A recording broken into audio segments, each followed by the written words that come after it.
તારીખ 6/5/1994 હ્યુસ્ટનમાં સ્વામી સચ્ચિદાનંદ પરમહંસ ભક્તિ નિકેતન આશ્રમ પેટલાદ દંતાલીવાડાનું પ્રવચન, કેસેટ નંબર 1.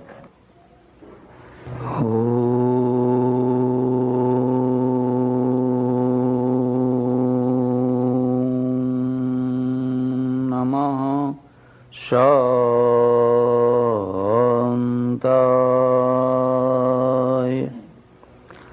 તેજસે.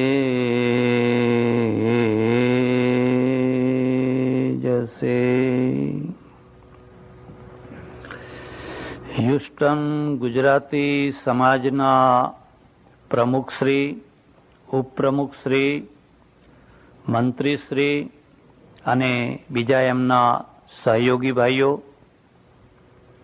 સજ્જનો અને બહેનો, પ્રવચનની શરૂઆત કરતા થોડો સંકોચ થાય છે. સંકોચ એટલા માટે થાય છે કે સામાન્ય રીતે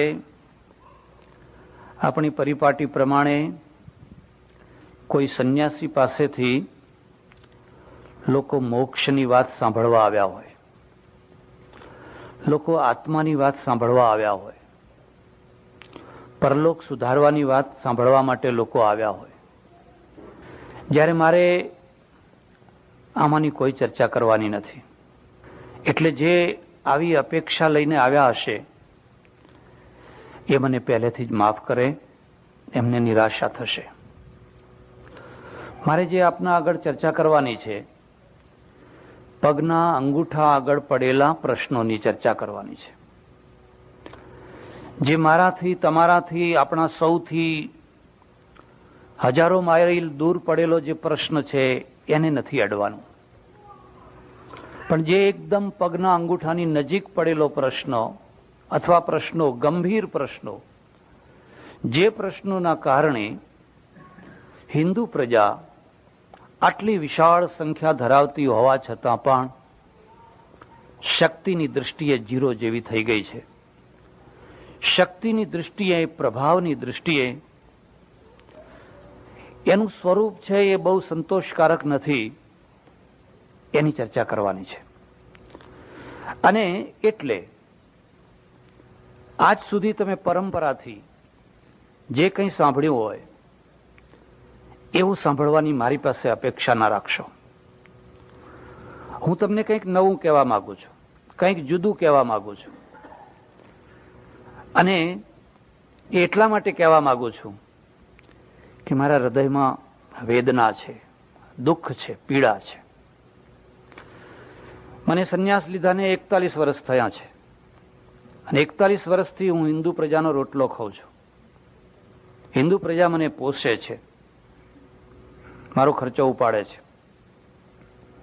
અને જે પ્રજા મારો ખર્ચો ઉપાડતી હોય એ પ્રજાને જો હું સાચી વાત ન કહું, એને કડવી લાગે, એને ન ગમે, તો પણ માં જેમ બાળકને કડવું ઔષધ પીવડાવે,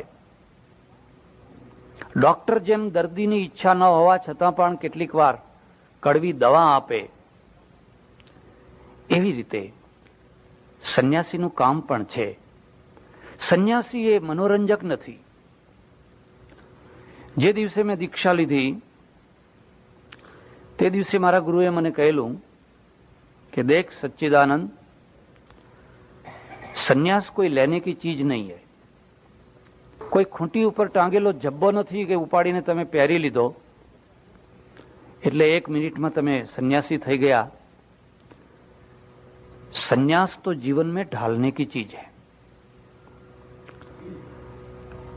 અને એમણે મને કહેલું કોઈ દિવસ પ્રવચનો ના કરીશ,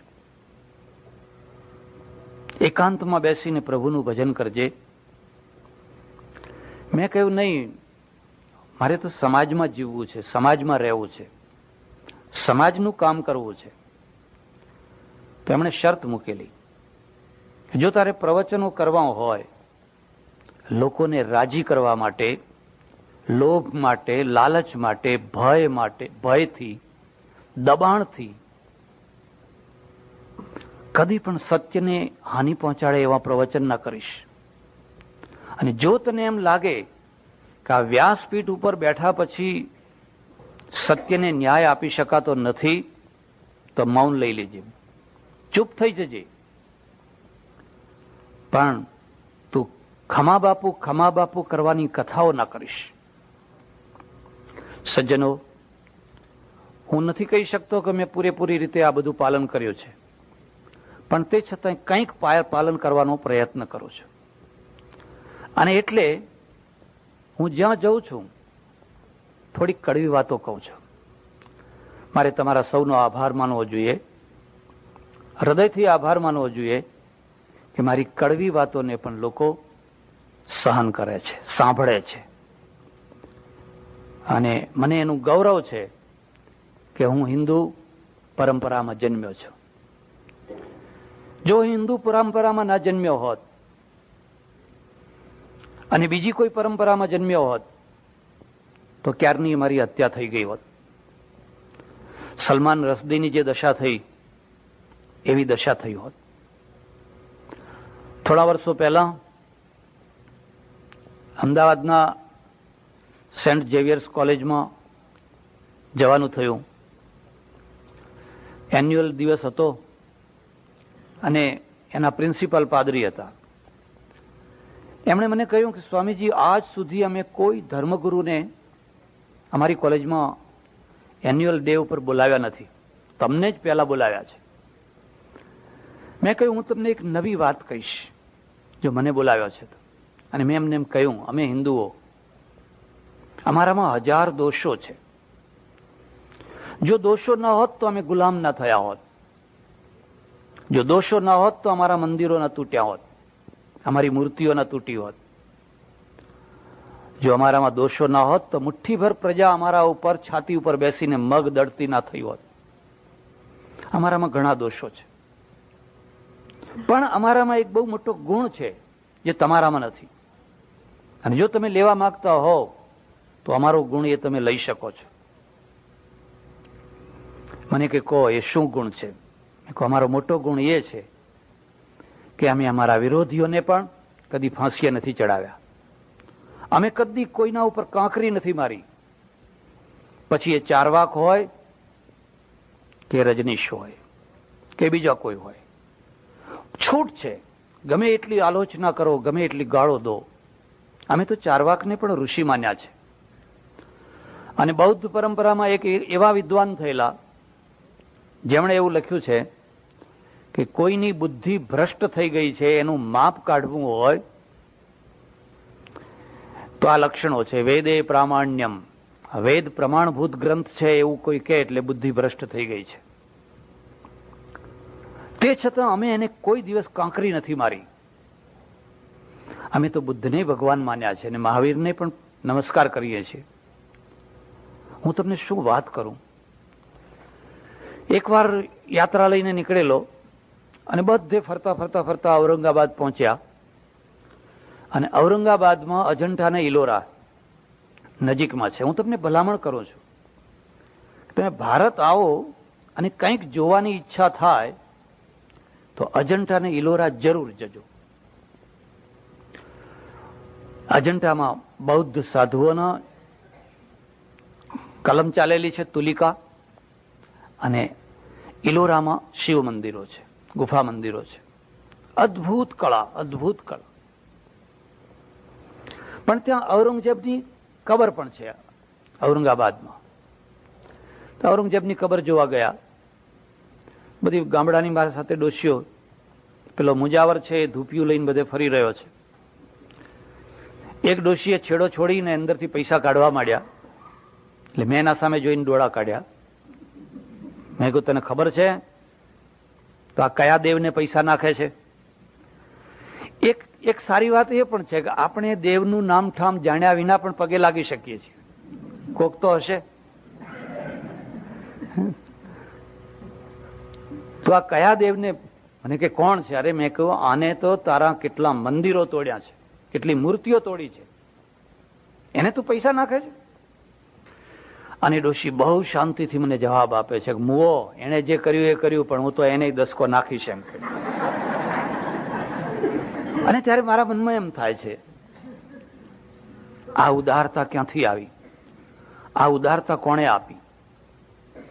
હું હમણાં ગઈકાલે જ દક્ષિણ અમેરિકા ફરીને આવ્યો અને જે કંઈ જોયું, જે કંઈ સમજવાનો પ્રયત્ન કર્યો, એના ઉપરથી કહી શકું કે ઓહો, જે દક્ષિણ અમેરિકામાં જુલ્મો થયા છે એવા તો ભારતમાં થયા જ નથી. સ્પેનિશો આગળ મોગલો કંઈ નથી. ફ્રાન્સિસ્કો પિઝારો હોય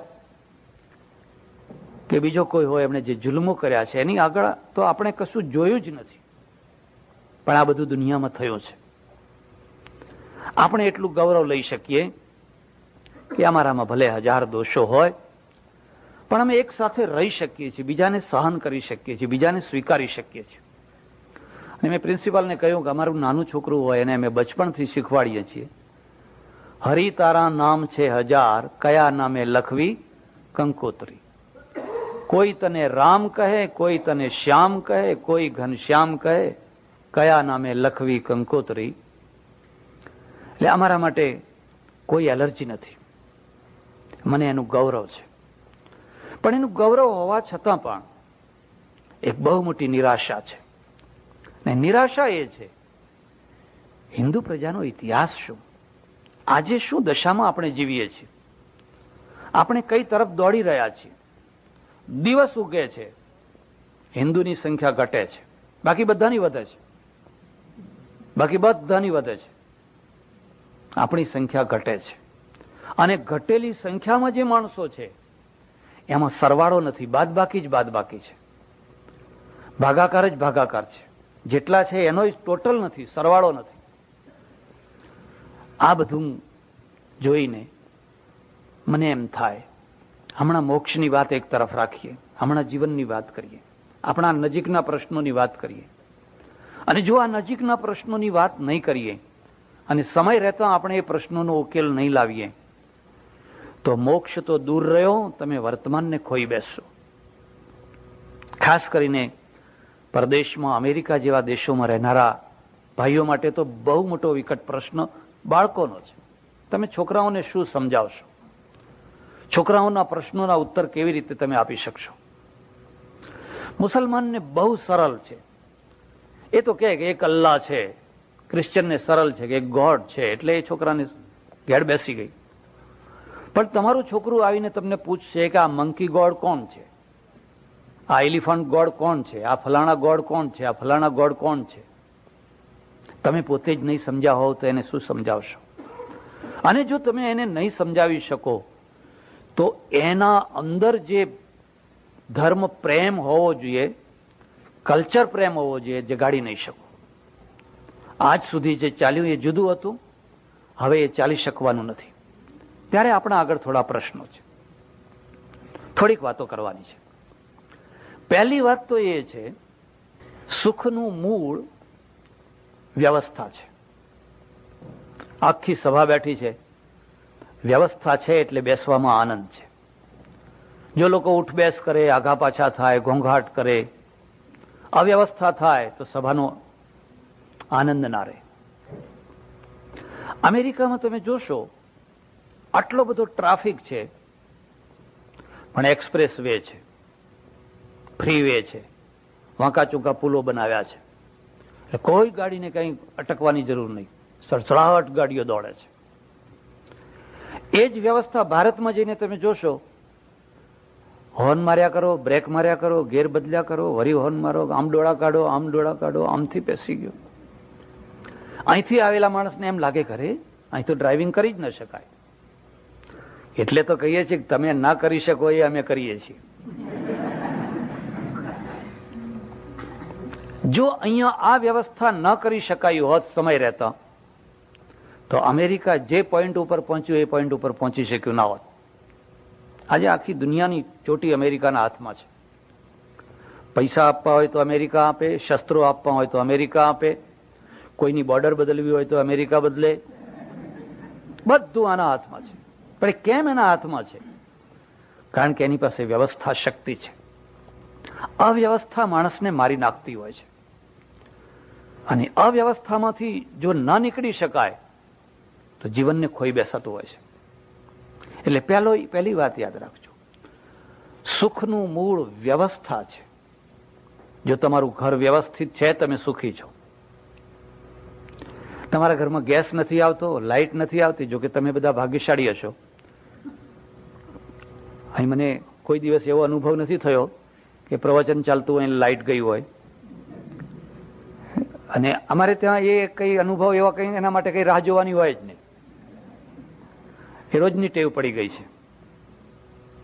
એક માણસે મને પૂછ્યું, મને કે તમારે ત્યાં પાણી કેટલી વાર આવે? મેં કહ્યું 2 વાર, સવારે ને સાંજે. બસ કે 2 જ વાર? કેમ? મને કે અમારે ત્યાં તો 3 વાર પાણી આવે છે. મેં કહ્યું બસ 3 જ વાર? અચ્છા, કીધું ચાલો. તમારે ત્યાં લાઇટ કેટલી વાર આવે છે? મને કે 1 જ વાર. મને કે અમારે ત્યાં 10 વાર આવે છે. અમારે ત્યાં 10 વાર લાઇટ આવે છે. વ્યવસ્થા છે એ સુખનું મૂળ છે. આ વ્યવસ્થાને તમે 2 ભાગમાં વહેંચી શકો. એક કુદરતી વ્યવસ્થા, એક માનવીય વ્યવસ્થા. કોઈ ડોક્ટરને પૂછજો શરીર વ્યવસ્થિત છે કે નહીં, અને મારો વિશ્વાસ છે ડોક્ટર નાસ્તિક ના હોય, પ્રોફેસર નાસ્તિક હોય, કદાચ વકીલ નાસ્તિક હોય, કારણ કે પોથા વાંચે છે. ડોક્ટર તો કુદરતને જુએ છે, આખી કુદરતની રચનાને જુએ છે. અને આ રચના એટલી વ્યવસ્થિત છે, એક એક અણુ સેલ એની જગ્યાએ એટલો વ્યવસ્થિત ગોઠવાયેલો છે. ડોક્ટરને આશ્ચર્ય થઈ જાય કે હો કેટલી ગજબની રચના છે. અને નવાઈ એ છે કે આટલા વર્ષો પછી પણ આ પૂરી વ્યવસ્થાને હજુ આપણે સમજી શક્યા નથી, પૂરતા પ્રમાણમાં સમજી શક્યા નથી. એક કુદરતી વ્યવસ્થા છે. 2 પ્રકારના મસલ્સ મૂક્યા છે. એક કદી પણ આરામ ન કરનારો મસલ, અને એક આરામ માગનારો મસલ્સ. હાર્ટનો મસલ્સ કદી આરામ નથી કરતો. 80 વર્ષની ઉંમર થઈ પણ કદી હાર્ટને એમ નથી થતું કે હવે હું થાક્યો છું, લાવો અડધો કલાક આરામ કરું એમ. અને એ અડધો કલાક નહીં પણ 2 મિનિટ આરામ કરે, એ કદી થાકતું નથી. આંતરડા કદી થાકતા નથી, ધબકારા નાડીઓના કદી થાકતા નથી. કદી નહીં થાકનારા મસલ્સ મૂક્યા છે. કોઈ વાર તો વિચાર કરજો, શામાંથી બનાવ્યા છે? એનું મટીરિયલ શું છે? એવી કઈ વસ્તુ છે જે હંમેશા કામ કર્યા જ કરે છે, જેને આરામની જરૂર જ નથી? 80 વર્ષ 100 વર્ષ માણસ જીવે તો પણ એ સ્નાયુઓ જરાય થાકતા નથી. એક બીજા મસલ્સ છે જે થાકી જાય. હાથ ઊંચો નીચો કરો, થોડીક વાર થાય એટલે થાકી જાઓ. મગજ કામ કરે, ઊંઘ આવવા મળે, થાકી જાઓ. એ થાકી જનારા છે, એને આરામની જરૂર છે. પણ આ વ્યવસ્થા છે. બ્રહ્માંડના બ્રહ્માંડો જોશો તો ચારેય તરફ તમને એક વ્યવસ્થા દેખાશે. થોડા ટાઈમ પહેલા પોર્ટલેન્ડ જવાનું થયેલું, અને પોર્ટલેન્ડમાં હેલન જ્વાળામુખી સળગેલો, તમે બધા જાણતા હશો. તો જ્વાળામુખી જોવા ગયા. મને બતાવવામાં આવ્યું ફિલ્મમાં કે આ જ્વાળામુખીમાંથી જે લાવા નીકળ્યો 80 માઇલની સ્પીડે દોડ્યો, ઘણું બળી ગયું. પણ 3 વર્ષ પછી બધું પાછું ઉગવા માંડ્યું, લીલું થવા માંડ્યું. આજે બધા ફૂલ બતાવ્યા, આ બતાવ્યા, નાના નાના જંતુઓ બતાવ્યા. આટલી બધી ગરમી પછી પાછું નવું જીવન આવ્યું ક્યાંથી? અને સમાધાન મૂકે છે એ બેક્ટેરિયા રહી ગયા.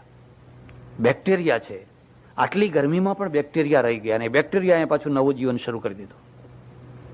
અને હું તમને ખાસ વાત કહું છું, આવનારા દિવસોમાં આવનારી દુનિયાને જેટલો ડર આ બેક્ટેરિયાથી છે એટલો અણુબોમ્બથી નથી. આ અણુબોમ્બ છે એટલો વિનાશ નહીં કરે જેટલો વિનાશ આ બેક્ટેરિયા કરશે. અને છતાં એની વ્યવસ્થા છે. કોણે મૂક્યા? આટલી ગરમીમાં પણ એ બેક્ટેરિયા રહી શક્યા અને નવું જીવન ઊભું કરી દીધું. હું તમને એક બીજી વાત કહું છું, કદી પણ પલાઠી વાળીને ભોંયરામાં બેસીને ઈશ્વરને શોધવા ના નીકળશો. કંટાળી જશો, થાકી જશો. ભલે ધ્યાન કરજો, એની હું ના નથી કહેતો, ધ્યાન કરજો, પણ ઈશ્વરને શોધવો હોય તો એની રચનામાં શોધજો, એની કૃતિમાં શોધજો. કોઈ કલાકારના દર્શન કરવા હોય તો એના ચહેરાને ના જોશો, એની કૃતિને જોજો. એની કૃતિને જોજો. એની કૃતિમાં કલાકાર બેઠેલો છે. આ અણુ અણુની અંદર આનો રચનારો કલાકાર બેઠેલો છે. એટલે એક વ્યવસ્થા છે. અને વ્યવસ્થા શું છે? કુદરતી વ્યવસ્થા છે. આ જે કુદરતી વ્યવસ્થા, એનું નામ સનાતન ધર્મ. પોઈન્ટને યાદ રાખજો. આપણે કહીએ સનાતન ધર્મ, સનાતન ધર્મ, સનાતન ધર્મ, અને પછી આપણે એમ કહીએ કે વ્યાસજીનો ચલાવેલો સનાતન ધર્મ. અરે વ્યાસ સનાતન નથી, પછી ક્યાંથી સનાતન ધર્મ આવવાનો હતો? વ્યાસ છે એ ધર્મ પ્રચારક છે, ધર્મ ઉત્પાદક નથી. એ તો ધર્મની વ્યાખ્યા કરનારા છે. આપણે જયારે ધર્મને સનાતન કહીએ છીએ, એનો અર્થ એ છે કે તમારા અંદર જે દયા મૂકી છે એ કુદરતે મૂકેલી છે. તમારા અંદર જે ઉદારતા મૂકી છે, તમારા અંદર જે જ્ઞાન મૂક્યું છે, ગુણો મૂકેલા છે, અનંત કાળથી ચાલ્યા આવે છે. અને એ સનાતન છે. એટલે જે સનાતન વ્યવસ્થા છે એ સનાતન છે. એક બીજી વાત, સૌથી વધુમાં વધુ સનાતન ધર્મની નજીક પશુ પક્ષીઓ છે. ધર્મ વિના જીવાય નહીં. પશુઓ સૌથી વધારે ધર્મ પાળે છે, પક્ષીઓ વધારે ધર્મ પાળે છે. અને સૌથી વધારે ધર્મ પાળે છે એટલે એમને ભાગવત નથી સંભળાવવું પડતું. કદી તમે એવો વિચાર કર્યો? હા હા હા, હળહળ તો કળિયુગ આવ્યો છે અને બધી ભેંસો બગડી ગઈ છે, બધી ગાયો બગડી ગઈ છે, બધા કૂતરા બગડી ગયા છે, લાવો એક સપ્તાહ કરીએ. કદી પણ તમને એમ લાગે છે કે ગાયો બગડી ગઈ હોય, ભેંસો બગડી ગઈ હોય, કૂતરા બગડી ગયા હોય, કાગડા બગડી ગયા હોય, કશું બગડ્યું છે? ક્યાં કલિયુગની અસર એમના ઉપર તો કશી જ નથી. ત્યારે સપ્તાહ કોને સંભળાવવાની છે? જે પોતાને સૌથી ઊંચામાં ઊંચો જાહેર કરે છે એને, જે પોતાને સૌથી વધારેમાં વધારે ડાયો માને છે એને. કારણ કે બગડ્યો છે એ જ બગડ્યો છે. અને એનું કારણ શું છે? કે કુદરતથી એ દૂર ભાગ્યો છે. કુદરતથી દૂર ભાગ્યો છે. પશુઓ કુદરતથી કદી દૂર નથી ભાગ્યા. તમારા ગાય, તમે ગાય રાખતા હોય તો જોજો, જ્યારે એ માદી થશે ને, ખાવાનું આપોઆપ બંધ કરી દેશે. અને માણસની મુશ્કેલી એ છે કે જ્યારે માદો થશે ત્યારે ખાવાનું ડબલ શરૂ કરશે, અને ના ખાવાનું એ ગાય સાજી થશે પછી આપોઆપ ખાશે. તમે એના આગળ ગમે એટલી સારામાં સારી વસ્તુ મૂકો ને, મોઢું નહીં ભરવાની. દુનિયામાં કશું બગડ્યું નથી. માણસને એટલા માટે બગાડવામાં આવ્યો છે કે માણસને કુદરતથી દૂર ધકેલવામાં આવ્યો છે. એટલે બીજી વાત પણ યાદ રાખજો, માણસ છે એને જો તમારે મૂળ ધર્મમાં જોવો હોય તો ત્યાં જજો જ્યાં ધર્મગુરુનો પગ ન પડ્યો હોય. ધર્મગુરુનો પગ ન પડ્યો હોય ત્યાં તમે જઈને જોજો, માણસ બિલકુલ માણસ હશે. હું ભર્યો, રખડ્યો, અમારું કામ જ એ છે.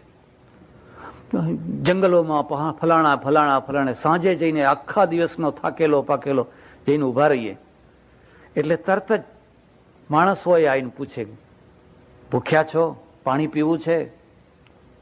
એટલે પાણી પીએ. એને લુખો સુખો જે રોટલો આપે એ ખાય.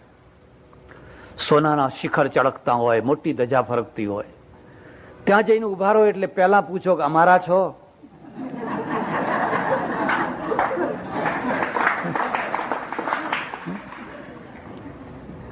મારા એક ઓળખીતા સજ્જન છે, એ જયારે જયારે યાત્રા કરવા નીકળે ને ત્યારે ગજવામાં 2-4 પ્રકારની ડબ્બીઓ લઈને નીકળે. મેં કહું આ શું? મને કે જ્યાં જેવું ટીલું કરવાની જરૂર લાગે ત્યાં એવું કરી લેવું. મેં કહું આવું? અરે તમારો કોઈ સિદ્ધાંત નહીં, કોઈ લક્ષ્ય નહીં? મને કે સિદ્ધાંત એ જ કે સગવડથી જીવવું એ સિદ્ધાંત. જ્યાં સારો શીરો મળે ત્યાં જમવા જવું. એમ કે આપણે શું, આપણને શું વાંધો છે? એમને ધન્ય બનાવવા ને, એમને ધન્ય બનાવવા પડે ને. એમ કે એટલે જ્યાં લાલ કરવા જેવું લાગે ત્યાં લાલ કરી લેવું, પીળું કરવા જેવું લાગે તો પછી ઘૂંસી જ નાખવું છે ને, એમ કે બહાર નીકળીને. પણ એ રાજી થાય, એમને એમ થાય કે આપણો આવ્યો, આપણા માણસ આવ્યા. તમને રોટલાનું નહીં પૂછે, પહેલા એ પૂછશે કે તમે અમારા છો. અને જો તમે એમ કહ્યું કે ના અમે તો બીજા છીએ, રૂમ ખાલી હોય તો રૂમ ખાલી નથી, અનાજ બગડતું હોય તો જમવાનું નથી, પાણી ઢળતું હોય તો પાણીનો ગ્લાસ નથી, કારણ કે માણસ ધાર્મિક થઈ ગયો છે. માણસે ધર્મ રોજ રોજ ધર્મગ્રંથોના પાઠ કરી કરી કરી કરીને એનું લેવલ ઊંચું થઈ ગયું છે. મારી વાત ઉપર વિશ્વાસ રાખજો. જે નેચર છે, કુદરત છે, એ જ મોટો ધર્મ છે, એ જ મોટું શાસ્ત્ર છે. કુદરતથી મોટું કોઈ શાસ્ત્ર નથી અને કુદરતથી મોટો કોઈ ધર્મ નથી. એને જ આપણે સનાતન ધર્મ કહીએ છીએ. પણ માણસ છે, એનો વિકાસ થયો એટલે એના પ્રશ્નો પણ સાથે દોડ્યા. પ્રશ્નો દોડતા હોય છે અને માણસની ગતિની સાથે પ્રશ્નો દોડતા હોય છે. અમેરિકાના પ્રશ્નો ભારતના પ્રશ્નો કરતા વધારે સ્પીડથી દોડે છે. આજુ ભારતમાં તો આપણે ઊંટ ગાડી ચાલે છે, બળદ ગાડી ચાલે છે, સાયકલોનો ઢગલો છે, સ્કૂટરો છે. અહીંયા તો હવે નવી કાર કેવી આવવી જોઈએ, નવું પ્લેન કેવું આવવું જોઈએ, નવું એરોડ્રામ કેવું બંધાવવું જોઈએ, અને એ બધા બહુ બહુ ઝડપી પ્રશ્નો છે. અને એ ઝડપી એટલા બધા છે કે જેનો ઉકેલ આવે એના પહેલા તો એ જૂનું થઈ ગયું હોય, તમને ખબર નહીં હોય. જર્મનીએ, હિટલરે નવામાં નવા 600 પ્લેન બનાવ્યા તો ખરા, પણ એને વાપરી ના શક્યા કારણ કે જૂના થઈ ગયા. એ 600 બનાવ્યા અને હજુ વાપરવાનો સમય મળે એના પહેલા એ જૂના થઈ ગયા. ત્યાં તો નવો મોડેલ આવી ગયો અને એટલે 600 ને 600 બાળી નાખવા, ફેંકી દેવા પડ્યા. આપણી સારી વાત સમજો કે જે સમજો એ છે કે 50 વર્ષે પણ એમ્બેસેડર જૂની નથી થઈ. 50 વર્ષે પણ અમે ગૌરવપૂર્વક કહીએ છીએ કે અરે એમ્બેસેડર એટલે આરામ કરવા એમ્બેસેડર, એવું ત્યાં ઉખાણું છે. મરવા માટે મારુતિ, ફરવા માટે ફિયાટ અને આરામ માટે એમ્બેસેડર, એવી કહેવત છે. કારણ કે પ્રજા ધીમી ગતિથી ચાલે છે, એટલે ધીમી ગતિથી ચાલે છે. આ પ્રજા જોરથી ચાલે છે અને સ્પીડ એટલી જોરથી પકડી કે જર્મનીની હારી જવાનું કારણ એક જ કારણ હતું કે મને ઇતિહાસમાં થોડો રસ એટલે હું તમને કહું છું. અમેરિકાએ B-51 પ્લેન શોધ્યું અને જર્મનીમાં એક એવું પ્લેનના પાછળ પડેલા કે જે બોમ્બાર્ડમેન્ટ કરી શકે, દૂર જઈ શકે અને લડી શકે, બધું એક સાથે કરી શકે. એવું પ્લેન એ બહુ ઝડપથી ન કરી શક્યા. અને આ લોકોએ વિચાર કર્યો કે આપણે એક જ કામ કરો કે દૂર સુધી જઈ શકે અને બોમ્બ ફેંકી શકે, આટલું જ કરો. અને B-51 એ કામ કરી શક્યું એટલે જર્મની હારી ગયું. સ્પીડમાં ચાલે છે. ત્યારે માણસ છે એની પાસે સ્પીડ છે, એટલે માણસમાં અને પશુ પક્ષીમાં આટલું અંતર છે કે કાગડો આજે 1000 વર્ષ પહેલા હતો એવો ને એવો જ છે. જંગલમાં અજગર જુઓ, એની એ દશામાં છે. વાઘ એની એ દશામાં છે. 1000 વર્ષ પહેલા જે હતો એ જ છે. માણસ 1000 વર્ષમાં એની 1000 આઈટમો બદલાઈ ગઈ. ત્યારે માણસના પ્રશ્નો પણ છે અને માણસના જે પ્રશ્નો છે એનો જે ઉકેલ લાવે, એની વ્યવસ્થા જે કરે એનું નામ છે માનવીય ધર્મ. સનાતન ધર્મ, માનવીય ધર્મ. જે માનવ જીવનના પ્રશ્નોનો ઉકેલ આપે, વ્યવસ્થા કરી આપે, એનું નામ ધર્મ. જેમાંથી અવ્યવસ્થા ઉભી થતી હોય એને ધર્મ ના કહેવાય. જેમાંથી વ્યવસ્થા ઉભી થતી હોય, ટૂંકી વ્યાખ્યા છે, ધર્મ એટલે વ્યવસ્થા. વ્યવસ્થા વિના જીવન નહીં. અને વ્યવસ્થા એટલે સર્વાંગીણ વ્યવસ્થા, પૂરી વ્યવસ્થા. એક બીજી વાત યાદ રાખજો, જ્યારે તમે સેપરેટ રહેતા હો ત્યારે તમારે તુલના કરવાની કોઈ જરૂર નથી. પણ જ્યારે તમે સાથે રહેતા હો ત્યારે તમે તુલના કર્યા વિના રહી ન શકો. બીજી વાત પણ યાદ રાખજો, તમારી વ્યવસ્થા અને તમારા પડોશીની વ્યવસ્થા, એ બે વ્યવસ્થા જો માત્ર તમારા પૂરતી જ સીમિત હોય તો પણ કોઈ ચિંતા નહીં. પણ તમારા પડોશીની વ્યવસ્થા તમારા માટે ભયજનક બની જાય, હાનિજનક બની જાય તો તમારે વિચાર કરવો જ પડે. એક જમાનો હતો, આપણી પાસે ગાડું હતું, બળદ હતા, ફલાણું હતું, બરાબર. આપણે કોઈની સાથે તુલના કરવાની જરૂર નથી અને જીવન ચાલતું હતું. પણ હવે દુનિયા એટલી નાની થઈ ગઈ કે તમે સાથેની વાતની સ્પર્ધા કર્યા વિના ન રહી શકો. જાપાન યુદ્ધમાં હારીને વ્યાપારમાં જીતી ગયું. જાપાનની દશા એ થઈ કે યુદ્ધમાં હરાવી દીધું. જાપાને વિચાર કર્યો કે આપણે એવાનું બોમ્બ નથી બનાવવું, શસ્ત્રો તરફ નથી દોડવું, અમેરિકાને હરાવવું છે, પણ વ્યાપારમાં હરાવવું છે. આજે અમેરિકા દાંત રગડી રહ્યું છે. તમે જ્યાં જુઓ ત્યાં ટોયોટા, નિશાન, જ્યાં હું તો ઠેઠ આખા દક્ષિણ અમેરિકામાં જુઓ, જ્યાં જુઓ ત્યાં જાપાન જ જાપાન, જાપાન જ જાપાન. અહીંની કંપનીઓ બંધ પડવા માંડી. આ જાપાનનો વિજય છે. આના વિજયનું કારણ શું છે કે અમેરિકાની વ્યવસ્થા કરતા એણે ઉત્તમ વ્યવસ્થાવાળી ગાડીઓ આપી. એટલે જો તમારી પાસે તમારા સ્પર્ધક કરતા ઉત્તમ વ્યવસ્થા નહીં હોય તો જે દશા સમૃદ્ધ અમેરિકાની થઈ એના ઘરમાં એ દશા તમારી થાય. તમારી પાસે ઉત્તમ વ્યવસ્થા હોવી જોઈએ, અને ઉત્તમ વ્યવસ્થા છે એ સતત જાગૃતિ વિના આવી ન શકે.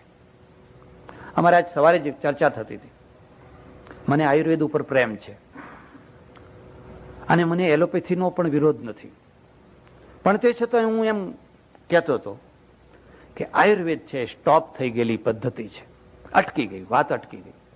કોઈ ટાઈમે ચરક સુશ્રુત મહાન થયા, ઋષિ થયા, પણ ભૂલ ક્યાં થઈ ગઈ કે આપણે માણસને ભગવાન માની લીધો.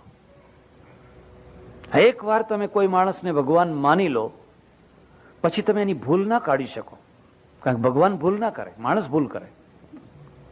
એટલે પછી તમે એમાં ભૂલ ના કાઢી શકો તો તમે વિકાસ ના કરી શકો. અમારે સંસ્કૃતમાં તો એક સૂક્તિ છે, પુત્રાદપી શિષ્યાદપી પરાજયમ ઈચ્છેત. પોતાના પુત્રથી, પોતાના શિષ્યથી પરાજયની ઈચ્છા રાખે. સવાયો હોય તો પરાજય આપે ને. હવે આપણે એવી ઈચ્છા રાખીએ કે હું બાપ છું, હું ગુરુ છું, ને મારા છોકરા વેંથિયા હોય, એટલે બોલતા જ ના આવડતું હોય, એટલે આપણે બાપ તરીકે આખી જિંદગી સુધી આના ઉપર આમ દબાણ કરી શકીએ તો પ્રજા મરી ગઈ. તો મારા કરતા મારો ચેલો સવાયો હોવો જોઈએ, મારો છોકરો સવાયો હોવો જોઈએ. આયુર્વેદ સ્ટોપ થઈ ગયો, અને સ્ટોપ થઈ ગયો એટલે એની ઘણી સારી વાતો જ્યાં હતી ત્યાં ને ત્યાં અટકી ગઈ. ત્યારે આપણી પાસે એક માનવીય વ્યવસ્થા છે. ધર્મને તમે આ રીતે જોજો, ધર્મ એક વ્યવસ્થા છે, અને એ વ્યવસ્થા પેરેલલ બીજી વ્યવસ્થાઓની સાથે સંકળાયેલી છે. ધર્મ માણસને ઘડે છે, ધર્મ માણસને વ્યક્તિત્વ આપે છે, ધર્મ માણસને દર્શન આપે છે, ધર્મ માણસને દૃષ્ટિ આપે છે, ધર્મ માણસને જીવન પદ્ધતિ આપે છે. જો એનો આટલો મોટો પ્રભાવ હોય તો એની કેટલી વ્યવસ્થા છે કે કેટલી અવ્યવસ્થા છે એનો જો વિચાર ન કરવામાં આવે તો કદાચ તમે ધર્મના સારા પરિણામ ના મેળવી શકો. અને હિન્દુ પ્રજા માટે આ થયું છે. જો આ ના થયું હોત તો આ દુર્દશા ના થયું હોત. તમે એક બાબતનો જરા વિચાર કરો, શાંતિથી વિચાર કરો. માનો ધર્મને બે ભાગમાં વહેંચી નાખો, એક થિયરિકલ ધર્મ અને એક આચારનો ધર્મ. થિયરિકલ જે ધર્મ છે એને દર્શન કહેવાય, અને આચારમાં ઉતારવાનો જે ધર્મ છે એને પાપ પુણ્ય કહેવાય, એને વ્યવસ્થા કહેવાય. તમે પહેલી જ વાત ઉપર વિચાર કરો. થિયરિકલ, તમારી પાસે થિયરી શું છે, તમારું દર્શન શું છે? એક મુસલમાન, એક ક્રિશ્ચન, એક શીખ પેરેલલ સાથે ઉભા રાખો. પેલાને પૂછો એટલે કે અમારો એક અલ્લાહ, પેલાને પૂછો એટલે કે અમારો એક ગોડ, શીખને પૂછો તો એક અમારો એક રબ, હિન્દુને પૂછો તો. મારે આશ્રમમાં હમણાં થોડા ટાઈમ પહેલા બાળ મંદિરના 25 છોકરા આવેલા. કોઈ બેન લઈ આવેલી, પેલું ટૂર લઈ આવે ને, બધાને બેસાડ્યા. એ 25 ને મેં પૂછ્યું તારા ભગવાનનું નામ શું, તારો કયો ભગવાન, તારો કયો ભગવાન? તો 25માં 18 ભગવાન નીકળ્યા. કોઈ કે અમારે ખોડિયારમાં, કોઈ કે ફલાણા મહાદેવજી, કોઈ કે ફલાણા, કોઈ કે ફલાણા. પછી બધામાંથી પૂછ્યું કે આ તમારા 18 માંથી મોટા કયા? એટલે બધા એકબીજાના મોઢા જોવા માંડ્યા. આ બાળકોની વાત નથી, આ મોટાઓની વાત છે. જે બાળકોની આજે પણ 60-70 વર્ષની ઉંમરના વૃદ્ધો ઘણી વાર આવીને મને પૂછતા હોય છે કે મહારાજ ઘણી કથા સાંભળી, ઘણું સાંભળ્યું, બધુંય ખરું, પણ હવે તમે છેવટની વાત કહી દો કે હવે મારે કયા ભગવાનને ભજવા. હવે આ 70 વર્ષ સુધી કર્યું શું તમે? હવે એને શું કહેવું? એક માણસ એક વાર આવીને મને કે મહારાજ કઈ સૂઝ નથી પડતી, કયો ધંધો કરવો? એમ કે તમે કોઈ ધંધો કરું. એટલે આ ધંધો તારે કરવો? અને કહું હું, અને મને ધંધો આવડ્યો હોત તો હું બાવો શું કામ થયો હોત? પણ અમે લોકોના મગજમાં એવું ઠસાવી દીધું કે તમારે કયો ધંધો કરવો એનો નિર્ણય અમે કરી શકીએ, અમને બધું દેખાય એમ. લોકો એવા ગાંડા પાછળ પડે, ના પાડો તોય પાછળ પડે. ના મહારાજ એમ કે લોખંડનો કરું કે કપડાનો કરું કે સિમેન્ટનો કરું, શું કરું? ફલાણું કરું, શું કરું? ભાઈ ગયું. મેં કહ્યું ના, ખસે જ નહીં. પછી મેં કહ્યું એક કામ કરો, એક આવડી વાટકી લાવો, એમાં પાણી ભરો, એક સાબુ લાવો, એક બ્રશ લાવો. સમજી ગયા?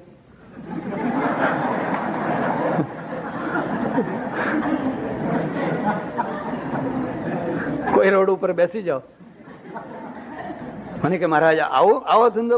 અરે મેં કહ્યું તને આટલી અક્કલ નથી કે જેને ધંધાનો બિલકુલ અનુભવ જ નથી, હવે એને તું લોખંડનો ધંધો કરું કે કાપડનો ધંધો કરું કે શાનો કરું? કેમ? આનું મૂળ ક્યાં છે? આનું મૂળ ધર્મમાં છે. હું નાનો હતો, અમે બ્રાહ્મણો બધા, મને ખબર છે પટેલોને ભેંસ લેવી હોય તો એ ટીપણું જોડાવા આવે કે મારે કાળી ભેંસ લેવી કે ચાંદરી લેવી કે કઈ લેવી કે ભૂરી લેવી કે કઈ લેવી. અને પછી ટીપણું જોઈને કહે કે તમારે કાળી ભેંસ ઉપર લેણું નથી, ચાંદરી ભેંસ ઉપર લેણું છે, ભૂરી. અને એવી જ લે. કાળી ભેંસ સારામાં સારી મળતી હોય પણ ટીપણામાં કહ્યું હોય કે કાળી ભેંસ ઉપર લેણું નથી એટલે ના જ લેવાય. હા, અમેરિકનો તો એવું કઈ ટીપણું બીપણું જોવા નહીં જતા હોય. આખું મેં તો જોયું તો આખું કેટલ ફાર્મ એટલું મોટું છે, કેટલનો જ ધંધો છે. આ બ્લુ પ્રિન્ટ છે, આ મગજમાં બેસાડી દીધેલી લીટીઓ છે, એને ભૂસી કાઢો, એને કાઢી નાખો. આમાંથી છૂટવાનું છે. આ વ્યવસ્થા નથી, આ અવ્યવસ્થા છે. અને એ જ્યાં સુધી ભેંસ સુધી હતી ને ત્યાં સુધી તો સારું હતું. ચાલો ભાઈ, કાળી ભેંસ લાયક, ચાંદરી ભેંસ લાયક, ફલાણું લાયક.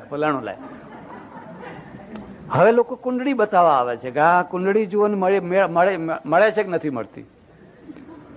ઘણી વાર વર્ક કન્યા બે મળતા હોય, બે બધું બરાબર હોય, પણ કુંડળી ના મળતી હોય તો રહી જાય, કુંવારા રહી જાય એમને. મારા ઓળખીતા એક પ્રોફેસર હતા, 36 વર્ષ સુધી બિચારો ના પરણ્યો, એને મંગળની કન્યા જોઈએ. અને મંગળની કન્યા ખોળ કરતા 36મા વર્ષે એને મંગળની કન્યા મળી, ખુશ થયો, પરણ્યા. બે 6 મહિનામાં છૂટાછેડા. 6 મહિનામાં છૂટાછેડા થયા. રોડ ઉપર મારામારી કરીને પાછી. જો ઘરમાં મારામારી કરી હોત ને તોય સારું હતું. રોડ ઉપર મારામારી કરીને છૂટા થયા. એટલે કોઈ વાર આશ્રમમાં આવે એટલે મેં પૂછ્યું ચાલો હવે તો તમારો મંગળ સુધર્યો ને? મને કે ના મહારાજ, મંગળના ઉપર રાહુની દશા હતી, એમ કે દ્રષ્ટિ પડતી હતી. તારા પૂર્વજોના મંગળ જોતા હતા, બુધ જોતા હતા, ગુરુ જોતા હતા, અને લીલા લહેર કરતા હતા. આવડા ધાવણા પરણી જતા હતા તોય લીલા લહેર કરતા હતા. અને આ 36 વર્ષ સુધી તું એમને એમ રહ્યો. આ અંધશ્રદ્ધા છે. આ શ્રદ્ધા નથી, આ વ્યવસ્થા નથી, આ અવ્યવસ્થા છે. ભલા થજો, ઘરમાં એવી કોઈ કુંડળી ના રાખશો, અને આંખ મીચીને સારું લાગે ત્યાં છોકરાના લગ્ન કરી નાખજો. અને કુંડળીઓ રાખશો નહીં. જે મારા એક બીજા ઓળખીતા પણ સજ્જન છે, એ મને કહે છે કે મારે દરેક દીકરીની 3-4 કુંડળીઓ રાખું છું. મેં કહું કેમ? કે સામેના માણસને જે મળતી આવતી હોય ને એ જ આપવાની. એમ અંતે તો એને કુંડળી જ મેળવવી છે ને, એટલે આપણે જોઈ લેવાની કે આના સાથે આ મળે છે તો એ આપી દેવાની. શ્રદ્ધામાંથી એક શક્તિ ઉત્પન્ન થાય, આત્મબળ પેદા થાય. જ્યારે વહેમ છે એ અંધશ્રદ્ધામાંથી તો માણસ દુર્બળ બને, ભયભીત બને. હા, આમ થઈ જશે તો, તેમ થઈ જશે તો, ફલાણું થઈ જશે તો, એ તો હંમેશા ડર્યા જ કરતો હોય. શ્રદ્ધામાંથી એક બહુ મોટું આત્મબળ પેદા થાય. એટલે માનવી વ્યવસ્થા છે, એ માનવી વ્યવસ્થાને 2 ભાગમાં આપણે વહેંચવાની છે. પહેલા ધર્મની વાત કરીશ. પહેલા તમારી પાસે જે થિયરિકલ વ્યવસ્થા છે એ શું છે એને હું 3 ભાગમાં વહેંચું છું. એક તો બહુ પ્રાચીન કાળમાં તમારા ઋષિઓ, આપણા ઋષિઓ, જેને આપણે સુવર્ણ યુગ કહીએ, વૈદિક યુગ કહીએ, ઉપનિષદોનો યુગ કહીએ. કેટલા કેટલા સમર્થ ઋષિઓ છે. યાજ્ઞવલ્ક છે, ભારદ્વાજ છે, ગાર્ગી જેવી મહાવિદુષી કન્યા છે, કેટલી સ્ત્રીઓ પણ વિદુષીઓ છે. એક બ્રહ્મ એકમેવા દ્વિતીયમ, વારંવાર આવીને કહે છે એક જ પરમાત્મા છે. કોઈ વાર ઈચ્છા થાય તો ઉપનિષદોને વાંચજો, બ્રહ્મસૂત્રને વાંચજો. એની એટલી ચર્ચા, એટલી ઉડાણથી ચર્ચા કરી છે કે હું તમને ગૌરવપૂર્વક કહી શકું કે દુનિયાના કોઈ ધર્મગ્રંથોમાં પરમાત્માની આટલી ઊંડાણથી ચર્ચા નથી કરી જેટલી ઉપનિષદોમાં કરી છે. એટલી ઊંડાણથી ચર્ચા કરી છે, આખું તમારું માઇન્ડ ખુલ્લું થઈ જાય. રજે રજની એક પરમાત્મા. પણ સાથે સાથે શું કર્યું? એમણે જે અનેકતા છે એનું સમીકરણ કર્યું. સમીકરણ એ આપણું કલ્ચર છે, મેળવવું. સ ઇન્દ્ર સ યમ સ વરુણ સ પ્રજાપતિ એકમ સદ વિપ્રા બહુધા વદંતી. એ જ ઇન્દ્ર છે, એ જ યમ છે, એ જ વરુણ છે, એ જ કુબેર છે. આ બધા જે દેવો છે એ દેવો બધા એના એ જ છે, એક જ બ્રહ્મ છે. આ સમીકરણ થયું. એમ ના કહ્યું કે ઇન્દ્ર ખોટો છે, વરુણ ખોટો છે, ફલાણો ખોટો છે, ફલાણો ખોટો છે, ફલાણો ખોટો છે, એવું ના કહ્યું. પણ એને એમ કહ્યું કે બધું એ એક જ છે. આવું કેમ કહ્યું? અમારે ત્યાં ઉપનિષદમાં એક બહુ સરસ ચર્ચા આવી છે અને હું તમને ભલામણ કરું છું કે ઉપનિષદોનું અધ્યયન તમે કરજો. રિવર્સ પાછા જાઓ. ઉપનિષદમાં એક ઋષિની પાસે દેવો અને દાનવો બંને આવ્યા અને આવીને પ્રશ્ન પૂછ્યો, અધિ ભગવો બ્રહ્મેતિ, હે ભગવાન અમને બ્રહ્મનું અધ્યયન કરાવો.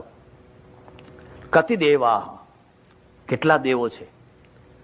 એટલે કહ્યું ભાઈ 33 કરોડ દેવો છે. ત્રયશ્ચ 63 કોટી દેવા. સાંભળ્યું, ગયા તો ખરા. પેલા જે અસુરો હતા એમનું સમાધાન થઈ ગયું. બધા જુદા જુદા દેવો કરીને પૂજવા લાગ્યા, આ ફલાણો દેવ, આ ફલાણો દેવ, આ ફલાણો દેવ. પણ ઇન્દ્રનું સમાધાન ના થયું. એ 2-4 દિવસ સુધી પાછો આવ્યો. એક બીજી વાત યાદ રાખજો, જેની પાસે ચિંતન છે ને એને જલ્દી સમાધાન નથી હોતું. જેની પાસે ચિંતન નથી હોતું એનું હંમેશા સમાધાન જ હોય છે, કારણ કે પ્રશ્ન જ નથી હોતો.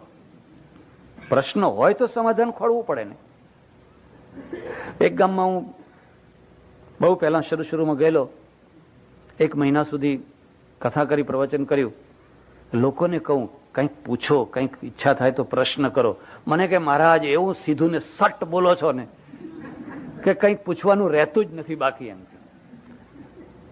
હું સમજી ગયો કે આમાં હજુ પ્રશ્ન કરવાની ક્ષમતા જ નથી આવી. 2-3 વર્ષ પછી બીજી વાર ગયો, ધીરે ધીરે લોકો પ્રશ્ન પૂછતા થયા. તમારા અંદર એક ઝરો છે, એક સ્રોત છે, એક ઝરણું છે, પણ ઢંકાઈ ગયેલું છે, એના ઉપર પથ્થરો પડેલો છે. એ જો ખુલ્લું થઈ જાય તો અંદરથી ચિંતનનો ઝરણું શરૂ થઈ જાય. તો તમે પોતે વિચારતા થાઓ, અને તમે પોતે વિચારતા થાઓ તો તમે પોતે ઉકેલ લાવતા થાઓ. બીજાના તૈયાર પેકિંગ ઉકેલો તમારે લેવા ના પડે. અને પેકિંગ ઉકેલો લેવામાં આ બધા પ્રશ્નો ઉભા થતા હોય છે, કારણ કે જેટલા માણસો એટલા એના પેકિંગ ઉકેલો જુદા જુદા. સૌના પેકિંગ જુદા, સૌના ડબલા જુદા, મગજ એક કેટલું ભરવું અંદર. તમારા પોતાનું ઝરણું શરૂ થવું જોઈએ. એટલે એની પાસે ચિંતન 2-3-4 દિવસ સુધી ચિંતન કર્યું, આનું સમાધાન ના થયું. અને સમાધાન ના થયું એટલે પાછો આવીને કહે છે કે મારું સમાધાન ના થયું. એટલે પેલા ઋષિ કહે છે, અરે 33 દેવો છે, 33 કરોડ નહીં પણ 33 દેવો છે. હા, એ બરાબર. એમ ગયો, પણ પાછું સમાધાન ના થયું. એટલે થોડા દિવસ પછી પાછો આવ્યો અને પાછો આવીને પૂછે છે કે હજુ મારું સમાધાન નથી થતું. એટલે ઋષિ કહે છે, ત્રયો દેવા, 3 દેવ છે, માત્ર 3 જ દેવ છે. ફરી પાછો આવ્યો અને ત્યારે કહ્યું, એક એવ દેવ, એક એવ દેવ, એક જ દેવ છે, એક જ પરમાત્મા છે. તરત જ પ્રશ્ન થયો તો પહેલા જ કહેવું તું ને. હા, આટલે સુધી ચક્કરમાં રખડાવ્યા તો પહેલા જ કહી દેવું તું ને. જો મેં પહેલા જ કહ્યું હોત તો તું એને જીરવી ન શક્યો હોત, તો એને તું પચાવી ન શક્યો હોત. માણસ જ્યાં છે ત્યાંથી મારે ચાલવાનું છે. હું જ્યાં છું ત્યાંથી માણસ ચાલવાનો નથી. બે રીતે રસ્તા છે. આખી પ્રજા જ્યાં છે ત્યાંથી આવ્યું કે કોઈ પણ વિખવાદ વિના, કોઈ પણ વિદ્વેષ વિના, કોઈ પણ ઘૃણા વિના એકેશ્વરવાદની સ્થાપના, એક પરમેશ્વરની સ્થાપના. ઇસ્લામે એક પરમેશ્વરની સ્થાપના કરી, લોહી વહેવડાવીને, તોડીને, છિન્ન ભિન્ન કરીને. ઉપનિષદ છે એ એકેશ્વરવાદની સ્થાપના કરે છે, પણ માણસને સમજાવીને, ફેરવીને. જોકે એના પરિણામ તમે જોઈ શકો છો કે ઉપનિષદનું જે બ્રહ્મ છે, પરમેશ્વર છે, એક બ્રહ્મ છે, એ વિદ્વાનોનું બ્રહ્મ રહી ગયું. માત્ર વિદ્વાનો પૂરતું જ રહી ગયું. લોકો સુધી ના પહોંચી શક્યું, લોકો સુધી પહોંચવા ના દેવામાં આવ્યું. લોકો સુધી રમકડા જ રમકડા રમો, આખી જિંદગી રમ્યા જ કરો, બીજી વાત નહીં. અને એક રમકડું દૂધતું રમકડું, હો પાછું. કારણ કે રમકડું દૂધ આપે તો જ મજા આવે, અને એમાં અમારો દોષ ખરો ને તમારોય ખરો. હવે હું તમને મારી જ વાત કરું કે મારે રોજ કેસરિયા દૂધ પીવું હોય, કેસર નાખેલું, અને હું તમને કહું અચ્છા ભગત કેસર ડાલ કે દૂધ લે આના, ઇલાયચી ડાલ કે ફલાણા, એમ કરી તો મહારાજ કે બાવા સાધુ થયા અને કેસરનું દૂધ પીવાનું તમને હજુ મન થાય છે? કોઈ ના આપે. એટલે એવું નહીં કહેવાનું, લોકોને એક જ કહેવાનું, ઠાकुरજી કે લીએ, ઠાकुरજી કે લીએ.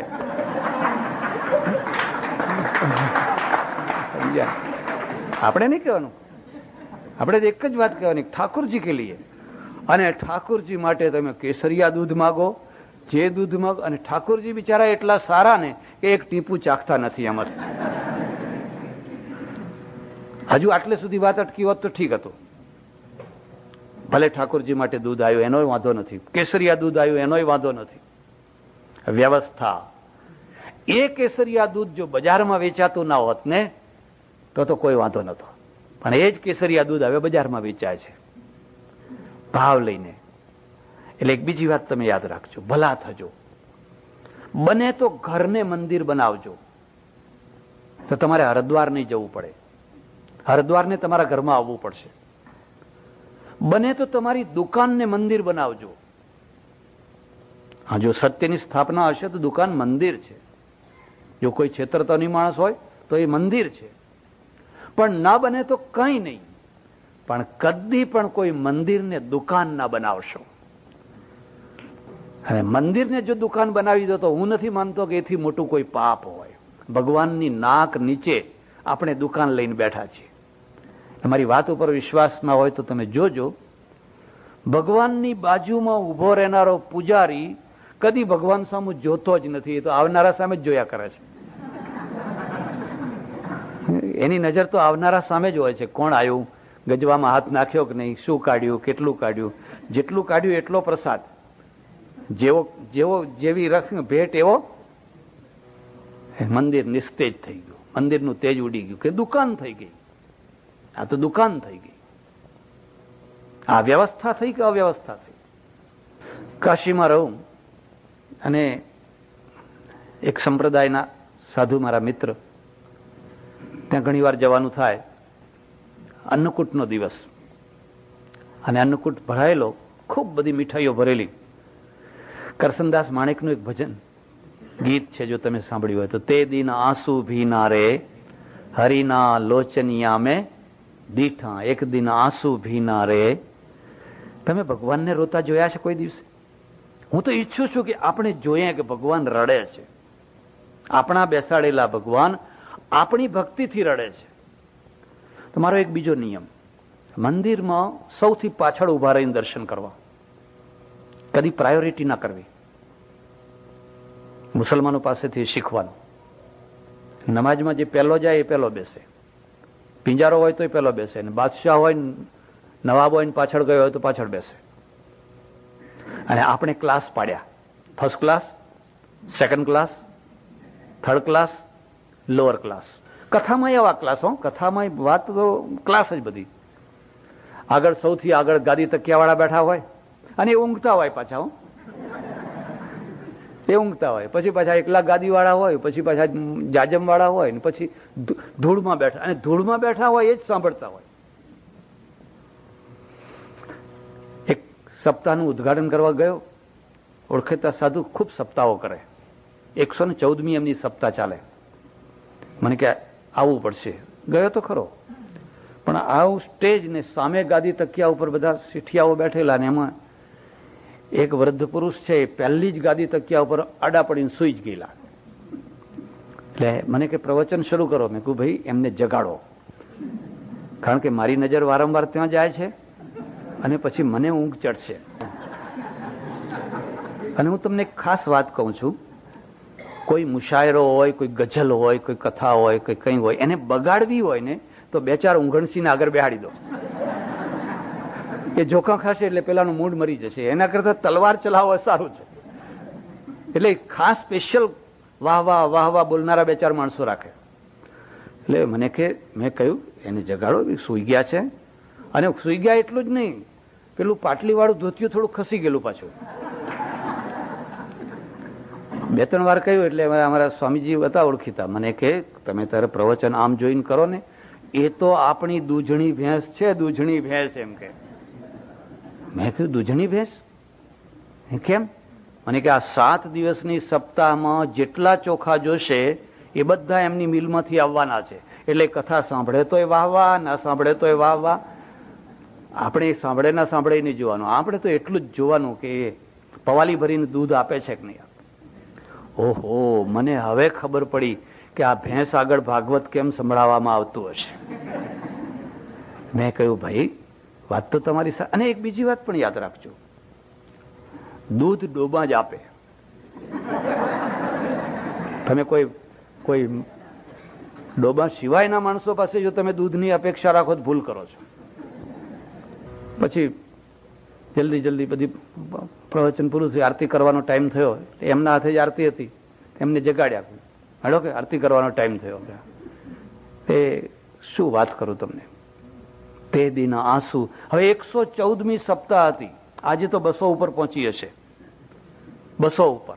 પણ એ સપ્તાહમાંથી કોઈ ધર્મ નથી આવવાનો, પવાલી ભરીને દૂધ જ આવવાનું છે.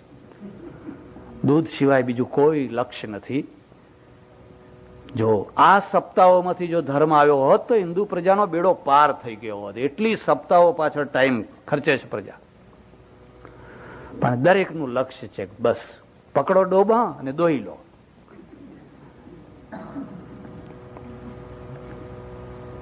હું છેલ્લે ઉભો રહીને દર્શન કરું, એ મારા ઓળખીતા સંત મહાત્મા આવ્યા, મને હાથ પકડી મને કે અંદર ચાલો, અંદર ચાલો. મેં કહ્યું ના, હું તો બહારથી જ દર્શન કરીશ. છેલ્લો હિન્દુ, પહેલો હિન્દુ નહીં, સૌથી છેલ્લામાં છેલ્લો.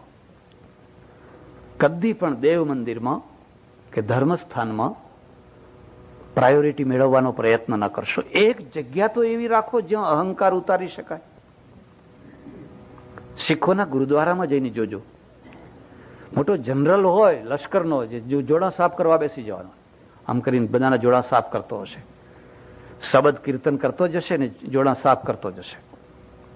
આપણે અપેક્ષા રાખીને જઈએ કે જેવા વેવાઈ મને સ્વાગત કરવા આવે એમ બધા પૂજારીઓ આવે, નામ આપે ને એમને સ્પેશિયલ પ્રસાદ આપે ને ફલાણું આપે ને ફલાણું આપે. મંદિરનો કોઈ ઉપયોગ નહીં થઈ શકે. ત્યાં તો અહંકાર ઉતારવા માટે છે. એક બીજી વાત પણ હું તમને કહું છું, તમે ક્યાં બેઠા છો એ મહત્વનું નથી, તમારું વ્યક્તિત્વ શું છે એ મહત્વનું છે. તમારું વ્યક્તિત્વ નહીં હોય ને તમે આગળ બેઠા હશો ને તો લોકોની આંખમાં કણાની માફક ખૂંચતા હશો કે આ માણસ ક્યાં આગળ બેઠા. અને તમારું વ્યક્તિત્વ હશે ને તમે છેલ્લે બેઠા હશો ને તો હીરાની માફક ચાક ચાક ચાક ચાક ચમકતા હશો. લોકો કહેશે કે હા, જો માણસને જરાય છે ઉલટો ઉઠાડીને લોકો આગળ લાવવા પ્રયત્ન કરશે.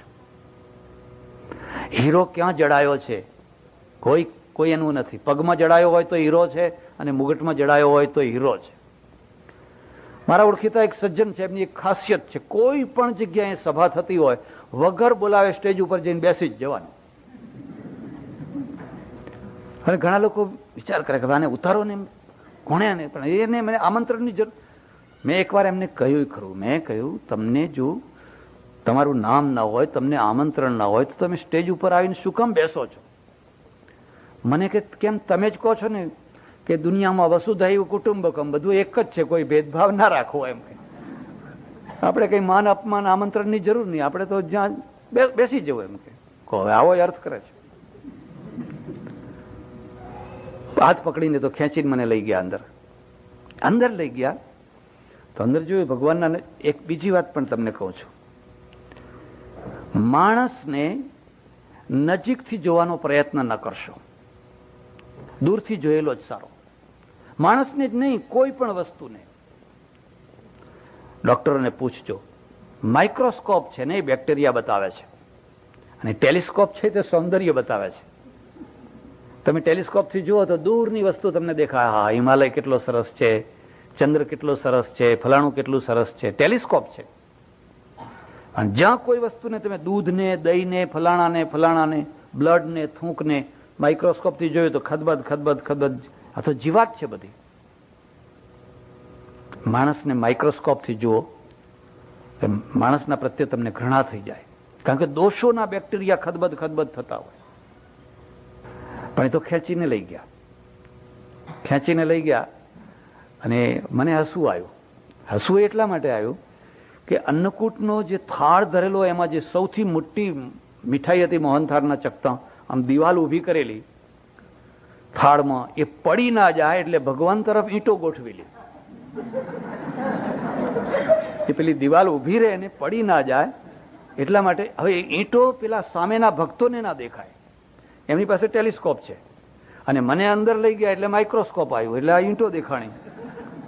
હવે આના કરતા બહાર ઉભો સારો દર્શન કરતો હતો, મજાક કરવાની ઈચ્છા થઈ. મેં કહ્યું આ બધું તો સમજાયું, જાણે બધી સારું મીઠાઈઓ બનાવી છે, પણ આ મોટા ચકતા છે એ કઈ મીઠાઈ છે? અરે મને કે શું મશ્કરી કરો છો? ના એ કઈ મીઠાઈ છે એ મારે જરા જાણવું હતું. મને કે એ તો આ પડી ના જાય ને એટલા માટે ઈંટો ગોઠવી છે. મેં કીધું મને ખબર છે, પણ હું એમ કહેવા માંગુ છું કે આ ભગવાનના નસીબમાં ઈંટો જ છે. આ ભગવાનના માટે તો તમે ઈંટો જ ગોઠવી છે, લોકો માટે ચકતા ગોઠવ્યા છે. અને મને ખાતરી છે કે આ આટલી 200-300 પ્રકારની મીઠાઈમાંથી એક ટુકડો કોઈ ગરીબના પેટમાં જવાનો નથી. આના પડીકા બંધાશે 11 વાળા, 21 વાળા, 51 વાળા, એવા બધા પડીકા બંધાશે. અને એ પડીકા ત્યાં જશે જ્યાં પહેલેથી જ ડાયાબિટીસ છે, જ્યાં પહેલેથી જ કોલેસ્ટ્રોલ છે, જેમને ઘી ખાવાની મનાઈ છે, જેમને ફલાણું ખાવાની મનાઈ, ત્યાં આગ્રહ કરીને જશે. અને જે લોકોને મોઢામાં પાણી આવે છે એને આનો ભૂક્કોય જવાનો નથી. મને કે મંદિર ચલાવવું હોય, આશ્રમ ચલાવવું હોય તો બધું કરવું પડે. એમ કે આવી બધી સુફિયાણી વાતો કરવાથી દુનિયા ના ચાલે. એમ કે તો બધું ચલાવવું હોય તો બધું કરવું પડે, નહીં તો કઈ ના ચાલે. ના ચાલે તો તાળા મારજો. તાળા લાગેલું મંદિર જેટલી પ્રેરણા આપશે ને એટલી આ દુકાનદારી વાળું મંદિર એટલી પ્રેરણા નહીં આપે. અહીંથી કંઈ શીખવા જેવું નથી. એના કરતા તાળાવાળું મંદિર સારું. એટલું તો લોકો સમજશે કે ભાઈ હવે અહીં તાળું મારી ગયું, ફસી ગયું છે. એટલે આપણી પાસે એક ગંભીર પ્રશ્ન છે, ને 2 પ્રશ્નો. ધર્મની થિયરિકલ રીતે જોવાનો, ધર્મને આચારની રીતે જોવાનો. જો આ બંને તમારે સાથે ચાલનારા બીજા જે ધર્મો છે એની બરાબરીમાં જો તમે સવાયા નહીં હો, બરાબર નહીં હો, સવાયા ના હો તો કઈ નહીં, પણ બરાબર પણ નહીં હો, તો તમારું ધોવાણ થયા જ કરવાનું. તમે તમારા ધોવાણને રોકી નહીં શકો. તમારી ગાડી જો બીજાની ગાડી કરતા સારી કક્ષાની નહીં હોય તો એ બજારમાં ટકી શકવાની નથી. તમારે એને અને સારી બનાવી શકાય છે, સુધારો કરી શકાય છે. આ માનવીય રચના છે. ઉપનિષદોમાં જોજો, ગીતા સુધી, હું તો ઉપનિષદોની વાત તો બહુ દૂર રહી, હું તો ગીતા સુધીની વાત તમને કરું છું. કોઈ જગ્યાએ એવું હોય કે અર્જુન કે ઉપનિષદમાં તું કેસરિયા દૂધ લાવજે, કે તું બાળ ભોગ લાવજે, કે તું રાજભોગ લાવજે, કે તું ફલાણો ભોગ લાવજે, તું ફલાણો ભોગ લાવજે, જરા મને બતાવજો. બહુ સરળ પદ્ધતિ, બહુ સરળ. એક પરમેશ્વર, દરભાસન ઉપર બેસવાનું, પૂર્વ દિશા તરફ સંધ્યા કરવાની, અને સંધ્યામાં કોઈ સામગ્રી નહીં, કોઈ વસ્તુ નહીં, તમે ને તમારો ભગવાન, તમે શાંતિથી ઈશ્વરની ઉપાસના કરો. એમાં દાબડો લાવો ને ધરો લાવો ને ગુલાલ લાવો ને કંકુ લાવો ને ચોખા લાવો ને અહીં મૂકો ને અહીં મૂકો ને અહીં મૂકો ને એવી કોઈ વસ્તુ નહીં. આ તમારો સુવર્ણ યુગ છે અને પ્રજા માટે બહુ સરળ છે. સ્ત્રીઓ પુરુષો બધા જ બહુ સરળતાથી પાડી શકે છે. એટલે આપણો જે જૂનો ઉપનિષદ વૈદિક ધર્મ છે એમાં એક પરમેશ્વર, એક બ્રહ્મ, એક પરમાત્મા, દેવોનું અંદર સમીકરણ થયું. દેવોનું સમીકરણ થયું. આજે પણ એ કરવાનું રસ્તો એ છે. આજે આટલા બધા આપણે ભગવાન લઈને બેઠા છીએ. શું કરશું? કાઢી નાખશું? કોઈ કાઢવા દેશે? ના, કાઢવા નથી. પણ લોકોના મગજમાં એક વાત બેસાડવાની છે કે આ બધા ઘાટ ઘડિયા પછી નામરૂપ જૂજવા અંત તો હેમનું હેમ હોય. સિયા રામમય સબ જગ જાની કરઉં પ્રણામ જોરી જુગ પાણી. આકાશાત પતિતમ તોયમ યથા ગચ્છતિ સાગરમ સર્વદેવ નમસ્કારમ કેશવમ પ્રતિગચ્છતિ. આ સમીકરણ છે. હવે આ સમીકરણ જો થાય તો તમારો સરવાળો થાય, અને જો સમીકરણ ના થાય તો બાદ બાકી.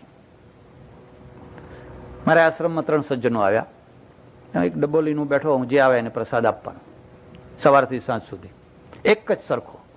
એ ચપટી ભરીને લાખ રૂપિયા આપે તો એટલો, અને ના આપે તો એટલો, છોકરું આવે તો એટલો, ફલાણું આવે તો એટલો. એમાં કોઈ ભેદ નહીં કે જેવો પ્રસાદ એવો, જેવી ભેટ એવો પ્રસાદ નહીં. દિવાળીના દિવસો પછી મારા ઓળખીતા એક સાધુ એમના ત્યાં ગયો. ઘણા વર્ષે મળ્યા. અમે કાશીમાં બધા સાથે રહેતા. એ પેલા નાના સાધુને કહ્યું, જા જા જા જા અન્નકૂટનો પ્રસાદ લઈ આવો. એટલે આવડું મોટું પડીકું લઈ આવ્યો. એટલે એ આપતા હતા મને. એટલે પેલા સાધુને સમજ, આની પેલું બીજું, એમ કે બીજું. એટલે પેલો બીજું લાવ્યો. એટલે મેં પૂછ્યું, કેમ બીજું કેમ? મને કે પહેલું જે આવ્યું ને એ ડાલડાનું હતું ને આ ચોખ્ખા ઘીનું છે. અરે મેં કહ્યું કે ભગવાનને 2 જાતનો પ્રસાદ ધરાવો છો, ડાલડાનો અને ચોખ્ખા ઘીનો? મને કે ભગવાનને નહીં, માણસોને. એમ કે જેવો માણસ એવો પ્રસાદ. એમ કે ડાલડા વાળો હોય એને ડાલડા જેવો, ને ચોખ્ખા જેવો હોય એને કદી આવું ના કરશો. પ્રસાદ આપ્યો હતો. એક માણસે પ્રસાદ ના લીધો. એટલે તમે કઈ નહીં. પણ પછી મને લાઈટ થઈ. મેં કહ્યું, કેમ તમે પ્રસાદ કેમ ના લીધો? મને કે અમારા ગુરુએ કહ્યું છે કે આપણા સિવાય બીજા કોઈનો પ્રસાદ લેવો નહીં તમારે. તમે કહું વાંધો નહીં. તમે કોના માનનારા છો? મને કે અમે કૃષ્ણના માનનારા છીએ. તમે કહું અમે કૃષ્ણના, કંસને માનનારા નથી, અમે બધા કૃષ્ણને જ માનનારા છીએ. મને કે કૃષ્ણ ખરા, પણ કૃષ્ણે પાછો ફેર હોય. એમ કે ઓહો, કૃષ્ણે ફેર હોય. હવે આ કૃષ્ણમાં જ ભેદ ઉભો કરે તો એ રામને કૃષ્ણને તો શું અભેદ કરવાના? તો એ શિવને ને કૃષ્ણને તો શું અભેદ કરવાના હતા? મેં કહ્યું, કેમ કૃષ્ણ કેવી રીતે ભેદ હોય? મને કે તમે બધા જે કૃષ્ણ માનો છો ને એને અમે નથી માનતા. તમે કોને માનો છો? કે અમે તો મુગટને માનીએ છીએ. આના આગળ કોણ માથું ફોડે? આના આગળ માથું ફોડવાનો શો અર્થ છે? આ બાદ બાકી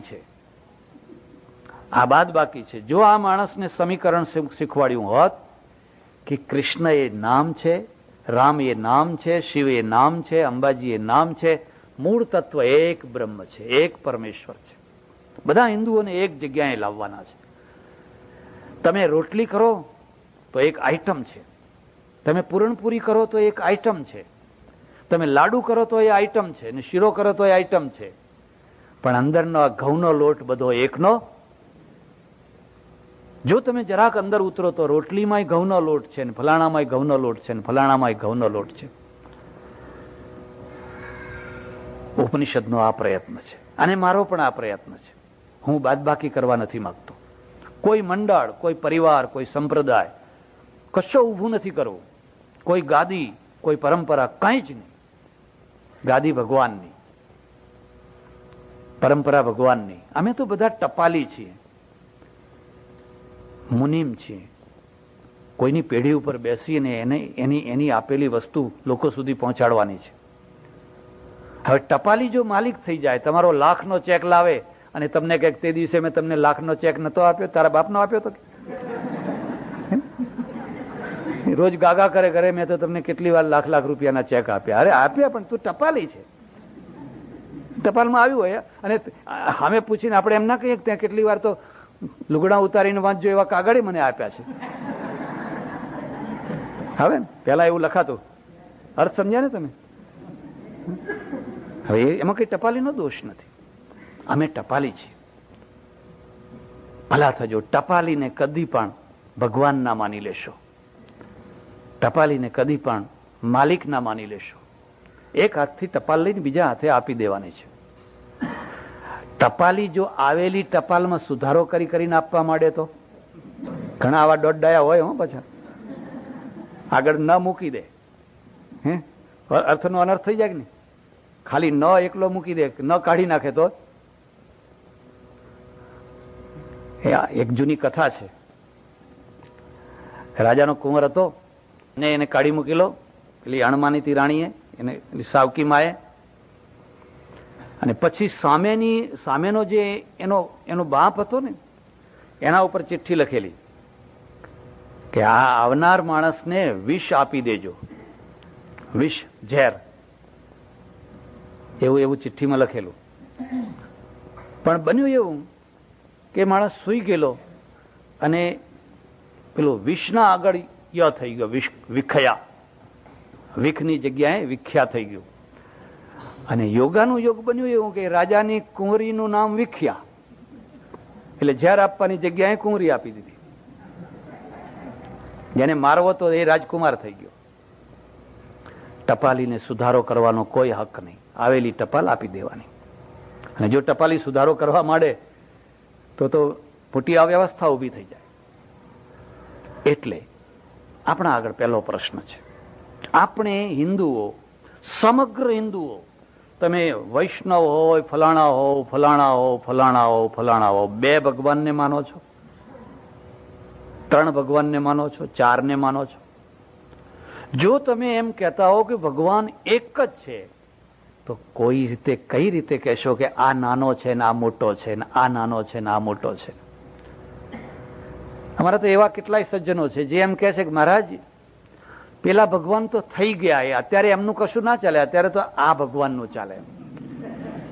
જે સરપંચ ગાદી ઉપર હોય ને એ સરપંચની સહી ચાલે. ભૂતપૂર્વ સરપંચ હોય એ તો રિટાયર્ડ થઈ ગયા, એમ કે ભગવાન રિટાયર્ડ થાય ખરા? આટલી બાળક બુદ્ધિ આપણે એક ધર્મની બાબતમાં આટલું હાવ નકારાત્મક જ્ઞાન રાખીએ છીએ કે આપણે 4-5 ભગવાનો ભેગા કરીને પછી લડાવાના ધંધા કરીએ છીએ, ઝઘડા કરવાના ધંધા કરીએ છીએ, અને લોકોના મગજની અંદર ઝેર ઉમેરીએ છીએ કે આપણો ભગવાન જ મોટામાં મોટો છે. અરે પેલા ભગવાન તો એમના પગની રજ, પગ દબાવે છે. એને 2 ભગવાન છે, એમને 3 ભગવાન છે, 4 ભગવાન છે, 5 ભગવાન છે.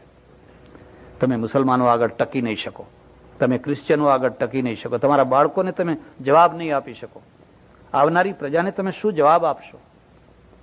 અને તમારી પાસે ભવ્ય ભૂતકાળ છે ઉપનિષદોનો, અને છતાં તમે આ દશા લઈને બેઠા.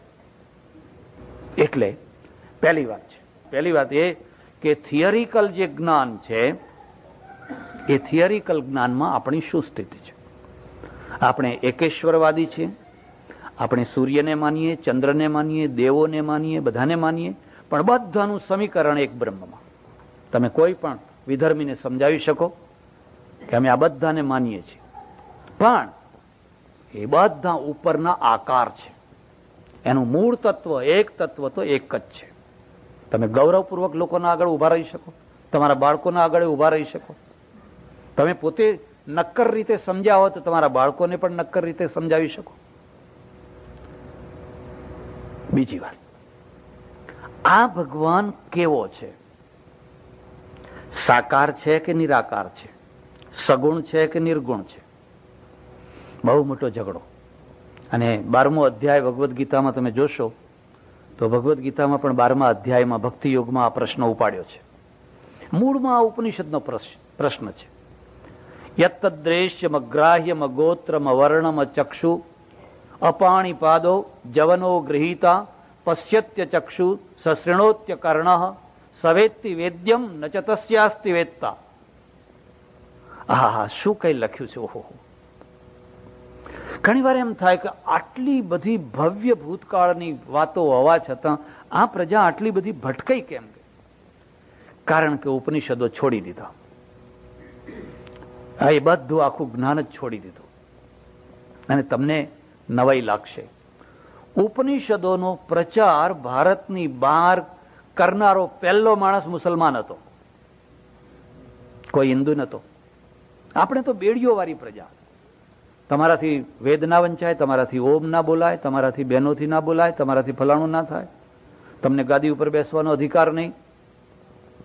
ત્યારે શાહજહાં છે, શાહજહાંના 4 દીકરામાંનો એક દીકરો, એનું નામ દારા. અને દારા છે એ ફારસી અને સંસ્કૃતનો વિદ્વાન. એ સંસ્કૃત ભણેલો ને સંસ્કૃતનો બહુ સારો વિદ્વાન. એ દારાએ ઉપનિષદોનો અનુવાદ ફારસીમાં કર્યો. એ ફારસી અનુવાદ ઈરાનમાં પહોંચ્યો અને ઈરાનમાંથી યુરોપ સુધી પહોંચ્યો અનુવાદ થતા થતા. એ ઉપનિષદોનો અનુવાદ ઠેઠ શોપનહોવર અને થોરો જેવા મોટા મોટા દાર્શનિકો પાસે પહોંચ્યો. ત્યારે શોપનહોવરે લખ્યું છે કે ઓહો, આજ સુધી મેં મારી જિંદગી ઉલ્લુઓના ભેગા અંધારી રાતમાં કાઢી નાખી. ઘુવડોની સાથે અંધારી રાતમાં મેં જિંદગી કાઢી નાખી. અજવાળું હવે મને મળ્યું. ઉપનિષદે યત્તદ્રેશ્ય મગ્રાહ્ય મગોત્રમ વર્ણ, એ કેવું છે? અદ્રેશ્ય, તમે એને જોઈ ન શકો. આજે તો લોકો ભગવાન બતાવનારા નીકળ્યા છે. 3 દિવસમાં ભગવાન બતાવે, 3 દિવસમાં. અમારા એક બેન છે, બિચારા ભોળા છે, અને બેનો મોટા ભાગે ભોળા હોય, ધાર્મિક ક્ષેત્રમાં, તમારા સંસારના ક્ષેત્રમાં નહીં. મને કે મહારાજ, હું તો કે ગઈ ને ત્યાં આમ બેસાડીને આમ કરીને તો જપ બધીને ભગવાનનો ઝબકારો થયો, આખા રૂમમાં પ્રકાશ પ્રકાશ થઈ ગયો. એમને તો કે સાક્ષાત્કાર થઈ ગયો. મેં કહ્યું અમારે આખો દાડો એવો સાક્ષાત્કાર થાય છે. એને કે મારે કે તમારે તો થતો હશે. મેં ના, પેલો ફોટોગ્રાફર કરાવે છે કીધું. એ કોઈ સમાધિ બમાધિથી નહીં, પણ ફોટોગ્રાફર આમ કરે ને એટલે જપ દઈને થાય. અરે દિલ્હીમાં એક લાઇટ બાબા, વીજળી બાબા હતા. અમારા નામે પછી જુદા જુદા, એક બાલ્ટી બાબા, એક વીજળી બાબા, એક બીજલી બાબા. હવે બીજલી બાબા પાસે લોકો જાય ને આમ પગમાં પડીને નમસ્કાર કરે ને તો ઝંઝણાટી થાય, લોકો ઝૂકી પડે બધા. મહારાજની અંદરથી કે વીજળીનો કરંટ આવે. અને ખરેખર એને પેલું એક નાનું સાધન ગોઠવેલું, એટલે થોડા વોલ્ટેજમાં થોડી ઝંઝણાટી આપ્યા કરે. મેં તમને કહ્યું ને કે જો, અને અબ્રાહમ લિંકને કહ્યું છે, અબ્રાહમ લિંકને કહ્યું છે કે દુનિયાના દરેકે દરેક ક્ષેત્રમાં લાંબો ટાઈમ સુધી તમે લોકોને છેતરી શકો નહીં. વ્યાપારો હોય કે ફલાણું હોય કે ફલાણું હોય કે ફલાણું હોય, થોડોક સમય તમે છેતરી શકો. પણ ધાર્મિક ક્ષેત્ર એક એવું ક્ષેત્ર છે કે તમે પેઢી દર પેઢી સુધી લોકોને છેતરી શકો છો. એક વાર તમે એના મગજને કરી નાખો, પછી પેઢી દર પેઢી તમે એને છેતરી શકો. તો પછી એ પેલું સાધન પકડાયું ત્યારે લોકોને હસવું આવ્યું પોતાની જાત ઉપર. કહો, આ તો એમાંથી થોડોક કરંટ આમ મૂક્યા કરે એટલે ઝંઝણાટી આવ્યા કરે. એટલે બીજલી બાબા. એટલે અહીંયા લખ્યું અતદ્રેશ્ય. અરે, આંખથી જોઈ શકાય નહીં. કેમ? આંખનો વિષય નથી. આંખ શું જોઈ શકે? નિશ્ચિત માત્રાની વસ્તુ હોય જ જોઈ શકે. ત્યારે આ મીરાબાઈને ભગવાન દેખાયા, નરસિંહ મહેતાને ભગવાન દેખાયા, ફલાણાને ભગવાન દેખાયા, એ બધી વાત ખોટી? ના, ખોટી નહીં. એ એની ભાવનાનું પ્રતિફળ છે. કોઈ હિન્દુ સંતને જીસસ કેમ ના દેખાયો? અને કોઈ ક્રિશ્ચિયનને કૃષ્ણ કેમ ના દેખાયો? જે તમારા મગજની અંદર વર્ષોથી ભરેલું છે. હવે માનો કે મીરાબાઈ છે, કૃષ્ણ કૃષ્ણ કૃષ્ણ કૃષ્ણ કૃષ્ણ કૃષ્ણ કરતી હોય, એના આખું મગજ કૃષ્ણથી ભરેલું છે. એટલે એને ઊંઘમાંય કૃષ્ણ દેખાય, સ્વપ્નમાંય કૃષ્ણ દેખાય, પણ એ ક્ષિતિજ તરફ એ કૃષ્ણ દેખાય, બધે એને કૃષ્ણ દેખાય છે. તમારા મગજમાં જે ભર્યું છે એ દેખાય છે. એને ક્રાઇસ્ટ નહીં દેખાય, કે ભર્યું જ નથી મગજમાં. એ ઉપનિષદ કહે છે ભાઈ છેતરાશો નહીં. ઠગાશો નહીં. ઈશ્વર કોઈ રમકડું નથી, કોઈ સર્કસનું પ્રાણી નથી કે ટેબલ ઉપર કોઈ હાજર કરી દે, મહારાજ મને સાક્ષાત્કાર કરાવશો. હા, અમારા હાથની વસ્તુ છે કે આપણે ભગવાનને કહે, ભગવાન ચાલો સાક્ષાત્કાર કરાવો. આટલી આટલી આટલી નાદાની. જન્મ જન્મ મુનિ જતન કરાહી, અંત રામ કહી આવત નહીં. અને ગીતામાં લખ્યું, બહુ નામ જન્મ નામ અંતે જ્ઞાનવાન મામ પ્રપદ્યતે. તો 3 દિવસમાં સાક્ષાત્કાર થઈ ગયો. શોર્ટકટમાં છેતરાશો નહીં. એ એનું અસ્તિત્વ છે, પણ એની જે પ્રતીતિ છે એ પ્રતીતિ તમે જે રીતે સમજો છો એ રીતે. આમ રસ્તામાં નથી કે આપણે જેને જોઈ લીધા કે આમ જોઈ લીધું તેમ જોઈ લીધું. એ તો દ્રશ્ય મગ્રાહ્ય, એને પકડી શકાય ના, પકડી ન શકાય. માઇક પકડી શકાય, આ પકડી શકાય. એને કેવી રીતે પકડશો? સૂક્ષ્માતિ સૂક્ષ્મ અણોરણીયાન મહતો મહિયાન આત્માસ્ય જંતોર નિહિતો ગુહાયામ. ઉપનિષદ. ઝીણામાં ઝીણી વસ્તુ લો, જેટલી ઝીણી હોય હજુ ઝીણી કરો, એનાથી પણ એ ઝીણો છે. અને મહાનથી મહાન લો, એનાથી પણ એ મહાન છે. નમો નેદિષ્ટાય પરદવદવિષ્ટાય ચ નમઃ. મહિમ્ન સ્તોત્ર. હે પ્રભુ, તું સૂક્ષ્મથી સૂક્ષ્મ ને તું મહાનથી મહાન છે. આ ઉપનિષદ કહે છે. અગ્રાહ્ય, અગોત્ર. એનું કોઈ ગોત્ર છે? કયા વંશમાં જન્મ્યો છે, કઈ પેઢીમાં, કઈ બાપ દાદામાં, કઈ પેઢીમાં જન્મ્યો છે? નહીં, અગોત્ર. એનું કોઈ ગોત્ર નથી. ને કબીરે એની બહુ સુંદર વ્યાખ્યા કરી. યાદ રાખજો, આ દોહરો યાદ રાખવા જેવો છે. સાહબ સબકા બાપ હે. साहब सबका बाप है, बेटा किसी का नाई, और बेटा होके अवतरे સો તો સાહબ નાઈ. આ ઉપનિષદ છે. કબીરે ક્યાંથી વાત કરી? સાહબ સબકા બાપ હે, બેટા કિસી કા નાઈ, और बेटा होके अवतरे સો તો સાહબ નાઈ. અગ્રાહ્યમાં ગોત્રમાં વર્ણ, એ કયા વર્ણનો? ભગવાન બ્રાહ્મણ છે, ક્ષત્રિય છે, વૈશ્ય છે, શુદ્ર છે? ના, અવર્ણ. અચક્ષુ, એને ચક્ષુ નથી. અપાણીપાદ, એને હાથ પગ નથી. ત્યારે શું છે? સચરાચર પરિપૂર્ણ વ્યાપક અખંડ સચ્ચિદાનંદ ઘન બ્રહ્મ એક પરમાત્મા છે. હવે એ જે ઉપનિષદ શું કહે છે? સહસ્ત્ર શ્રી રેખા સહસ્ત્રાક્ષ સહસ્ત્રા ફલાણું ફલાણું, એને 1000 આંખો છે. આ બે વિરોધી વાતો થઈ. અને એનું સમીકરણ કહે છે, જ્યારે સહસ્ત્ર શ્રી રેખા કહે છે કે આંખો કહે છે, ત્યારે એનો અર્થ છે કે જે 1000 માથામાં જે શક્તિ છે એનામાં છે. 1000 આંખો જે જોઈ નથી શકતી એ જોઈ શકે છે. રામાયણમાં એનો અનુવાદ કરી દીધો, બીનું પદ ચલઈ સુનઈ બીનું કાના. વગર પગે એ ચાલી શકે છે અને વગર કાને એ સાંભળી શકે છે. એટલે ભગવાનને સાંભળવા માટે કાનની જરૂર નથી. અને જો ભગવાનને કાન હોય તો ગડપણમાં બેરાશ આવે કે ના આવે? તો પાછો કાનમાં મેલ ભરાય, વળી ડોક્ટરના પાસે જવું પડે, આંખમાં મોતિયો આવે. બીનું પદ ચલઈ સુનઈ બીનું કાના, બીનું કરઈ કર્મ નાના. હાથ વગર એ બધા કર્મ કરી શકે છે. આ આપણું ઉપનિષદ છે. એક વાર તમારા મગજમાં જો આ એક ઈશ્વરવાદ, એક બ્રહ્મવાદની વાત બેસી જાય, તમે ક્લિયર થઈ ગયા.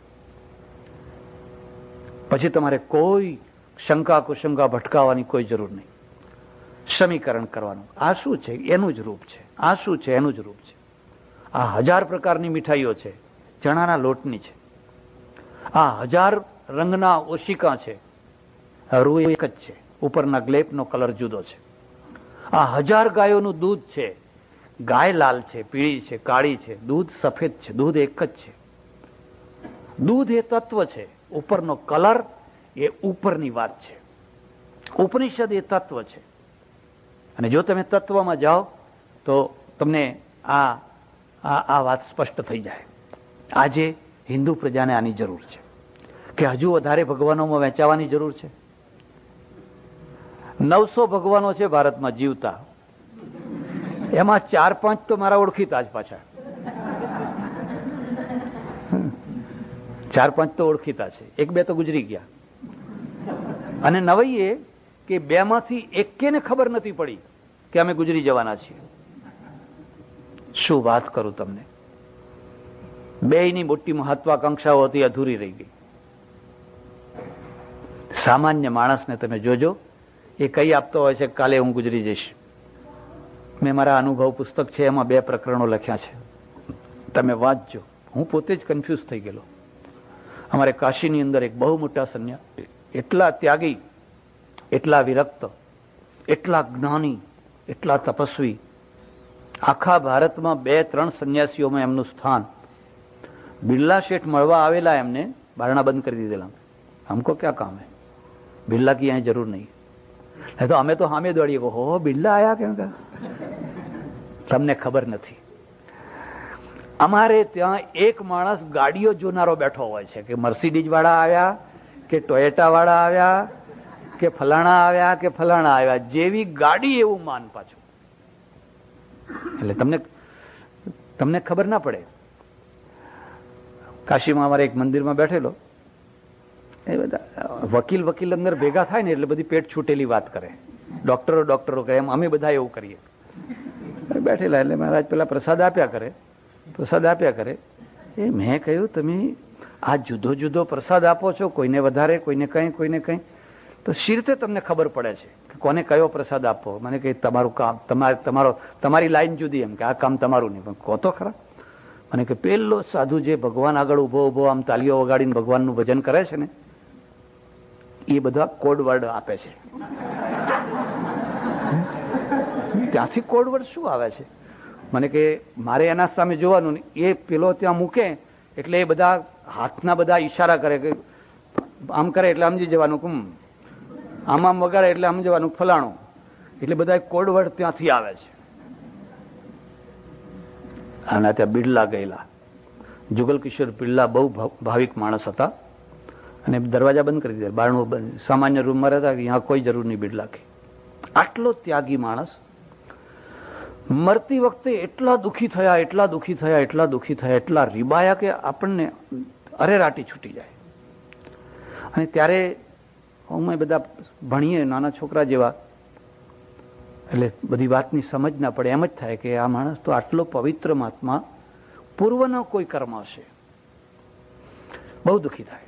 એમણે મને કહેલું, મને કે દેખો, હું જે રસ્તે ચાલ્યો એ રસ્તે તમે ચાલશો નહીં. મેં ભૂલ કરી છે, આ ભૂલ તમે ના કરશો. હું તમને એટલું કહું છું કે તમે બીડી પીતા હોય તો ભલે પીવો, પણ છોકરા આગળ એટલું કહો કે મેં આ ભૂલ કરી છે. એ છોકરાને એટલું કહી દો કે બેટા જો મારાથી છૂટી નહીં, મેં તો ભૂલ કરી, પણ તું આ ભૂલ ન કરીશ. હિમાચલ પ્રદેશમાં એક ડલહૌજી ગામ છે, ડલહાઉસી, 9000 ફૂટની, ત્યાં પ્રવચનો કરું 1 મહિનો. એક વાણિયાના ત્યાં જમવા જવાનું થયું. બહુ સારો માણસ, ભલો માણસ. પછી મને વાતવાતમાં મને કહ્યું, મને કે સ્વામીજી, મારો બાપ છે ને એ દેવું મૂકીને મરી ગયેલા, અને આ બધું ભગવાનની દયાથી પછી મેં બધું મારી શક્તિથી ઊભું કર્યું, દેવું ચૂકવી દીધું. તો મેં કહ્યું તો બહુ ખરાબ કહેવાય. મને કે જ્યારે છેલ્લી મરણની પથારી હતા છેલ્લા, ત્યારે મેં એમને પૂછેલું, બાપુ કંઈક સંતાડ્યું હોય, દાટ્યું હોય, કંઈક ખાનગી રાખ્યું હોય તો બતાવો. એમ કારણ કે હોય ને થોડું ઘણું, અને હું તમને કહું છું કે થોડું ઘણું રાખજો, બધું આપી ના દેશો, નહીં તો પછી વૃદ્ધાશ્રમમાં જવું પડશે. તો કે અહીંયા તો સારું છે, સરકારે કંઈક આપતી હશે. મેં મારા બાપુને પૂછ્યું, બાપુ કંઈક હોય તો મને બતાવો, હવે ક્યાં સુધી બધું છાનું રાખશો? તો એ ડગડગ કરીને ઊભા થયા, જેમ તેમ કરીને, અને મોટું કબાટ જે હંમેશા એ બંધ રાખતા, એ કબાટ એમણે ખોલ્યું, અને મારા ખભા ઉપર હાથ મૂકીને માથું મૂકી અને રડીને મને કે દેખ બેટા, इसमें है मेरा जो कुछ खानगी है सब इसमें है. કબાટ ખોલ્યું તો અંદર બધી વિસ્કીની બોટલ હોય. આ બધો પૈસો મેં આમાં નાખ્યો છે. અને મારા દેખતા એ ઉપાડીને બધી રોડ ઉપર ફેંકવા માંડ્યા. મેં ભૂલ કરી છે, પણ હવે તું આ ભૂલ ના કરીશ. હું વાણિયાનો દીકરો, નગર શેઠનો દીકરો, જાહો જલાલી મને મારા બાપે આપેલી, પણ મેં આ બધી આ શીશામાં ખતમ કરી નાખી. હું તારી આગળ એકરાર કરું છું, અને મરતા હું તને કશું આપતો નથી, પણ તું આ ભૂલ ના કરીશ. હું એમ માનું છું કે આ માણસ ભટકાઈ ગયેલો હતો, પણ એ ભટકાવનારો નહોતો. ભટકાઈ જવું એ બહુ મોટું પાપ નથી, પણ હજારોને ભટકાવી મારવા એ બહુ મોટું પાપ છે. એ સ્વામીજી અમને કહેતા, દેખો હું જે રસ્તે ચાલ્યો એ રસ્તે તમે ના ચાલશો. પછી તો ગુજરી ગયા. 5 વાગે ખબર પડી, બેસાડેલા. અમારા 2 પક્ષ પડી ગયા. એક પક્ષ એવો કે અત્યારે ગંગાજીમાં પધરાવી દો. બીજો પક્ષ એવો અમારો કે કાલે બધે એમને ફેરવીએ પાલખીમાં, વાજતે ગાજતે ને સન્માનપૂર્વક પધરાવીએ. હું તમને એક બીજી વાત કહું છું, કદી પણ કોઈ પણ મરદાને નદીમાં ના પધરાવશો. આ ખોટો રિવાજ છે. કાં તો અગ્નિદાહ સારો, કાં તો ભૂમિદાહ સારો. પણ એક એવી પ્રથા ચાલુ થઈ ગઈ કે મરદા બધા, તમે કાશીમાં જાઓ તો 2-4 તો તરતો જ હોય, 50-50 માઇલથી આવે. શું કાશીની વાત? કાશીમાં ભાડેથી ડાઘુઓ મળે છે. 50-100 જોઈતા હોય તમારે તો એ એમનું કામ જ એક છે કે એનો કોઈ પેલો કોન્ટ્રાક્ટર હોય એને તમે મળો એટલે 50-100 ડાઘું હોય ને, રામ નામ સત્ય એ બધું આખું અડધું મળધું બળ્યું ના બળ્યું ગંગામાં ફેંકી દેવાનું. એટલે સવારે પધરાવીએ, પણ બીજા દિવસે જયારે આવ્યા ત્યારે આખા શરીરમાંથી દુર્ગંધ નીકળે, નજીક ના જવાય. 2 સાધુઓને જે બેસાડેલા એમાંના એકે મને આવીને કહ્યું, મને કે રાત્રે 10 વાગે એમના પેટમાં ગુડગુડ ગુડગુડ ગુડગુડ અવાજ થયો અને આટલો જાડો થઈ ગયો. એમ કે હલે મારું મગજ તો એકદમ, આપણે એમ માનીએ કે જે દ્વારમાંથી આત્મા નીકળે એ પ્રમાણે એની ગતિ થાય. આ તો યોગી બ્રહ્મરંધ્રમાંથી નીકળવું જોઈએ, આ તો અધો દ્વારથી તો ઉલટી વધારે શંકા થઈ ગઈ. બધું થયું જેમ તેમ બધું, પણ મારું મગજ છે એ સંતોષ ન થયો. खुर्शरू होता है इंसान ठोकरें खाने के बाद, रंग लाती है हीना पत्थर पे घिस जाने के बाद. તમે ઠોકરો ખાધી નથી તો કશું ખાધું નથી, ખાલી ખીચડી ખાધી છે, બસ ખીચડી કઢી, ખીચડી કઢી, ખીચડી કઢી. અરે થોડીક ઠોકરો એ ખાઓ. નદી પછડાય છે ત્યારે ધોધ બને છે, બને છે, અને ધોધ બને છે ત્યારે લોકો જોવા જાય છે. આટલો નિયાગ્રા ફોલ્સ છે, ફલાણો ફોલ્સ છે. જિંદગી પણ કેટલીક વાર પછડાય છે અને કેટલીક વાર સળસળાટ ચાલતી હોય છે, કેટલીક વાર વળાંક લેતી હોય છે. હવે આ બધું મગજમાં ચક્કર ચાલ્યા કરે કે આ આત્મા નરકે ગયા, અસદગતિ થઈ, અધોદ્વારથી આમ થયું, ફલાણું થયું. ત્યાં એક બીજી ઘટનાએ વળી પાછી ચકરી ચલાવી દીધી. મારા બાજુમાં જ કુંભાર રહે, આશ્રમના નીચે, 70, 75, 80 વર્ષનો ડોસો, ધોળી મૂછો અને રમકડા બનાવે. બસ રમકડા જ બનાવે, આખો દિવસ હોકો પીતો હોય ને રમકડા બનાવે. સવારે જોયું તો બેન્ડ વાગે છે, તળમજીક તળમજીક. પૂછ્યું શું છે, કોઈના લગ્ન છે? તો એના છોકરો કહે છે કે નહીં, અમારે પિતાજી મર ગયે, મારા પિતાશ્રી એમ કે ગુજરી ગયા. એમ શું થયું? કાલ તો હું આવ્યો ત્યારે એને પછી પોતાનું મૂર્તિ બનાવેલી. એ મને કે કાલે સાંજે જમીને ખાટલા ઉપર બેઠા બેઠા હોકો પીતા પીતા અમને 3 ભાઈઓને, 3 વહુઓને, છોકરાઓને બોલાવ્યા અને બોલાવીને કહ્યું કે પરોડિયાના 4 વાગે હું મરી જવાનો છું. બધી વ્યવસ્થા કરી, આમ કરજો તેમ, કોઈ રડશો નહીં, બેન્ડ વાજા મંગાવજો અને વાજતે ગાજતે આનંદથી મને લઈ જજો. આ બધી વ્યવસ્થા કરી. પછી બરાબર 3 વાગે ઉઠ્યા, પોતાની મેળે નાયા ધોયા, બધું બરાબર થયું અને બધું દીવો કર્યું ને પોતાની મેળે જઈને સુઈ ગયા, ગુજરી ગયા. અને મારી હવે આને યોગી કહેવો કે પેલાને યોગી કહેવો? આખી જિંદગી જે માણસ એકાંતમાં રહ્યા, ખાવામાં નિયમ, ફલાણામાં નિયમ, ફલાણામાં નિયમ, અને રીબાઈને મર્યા.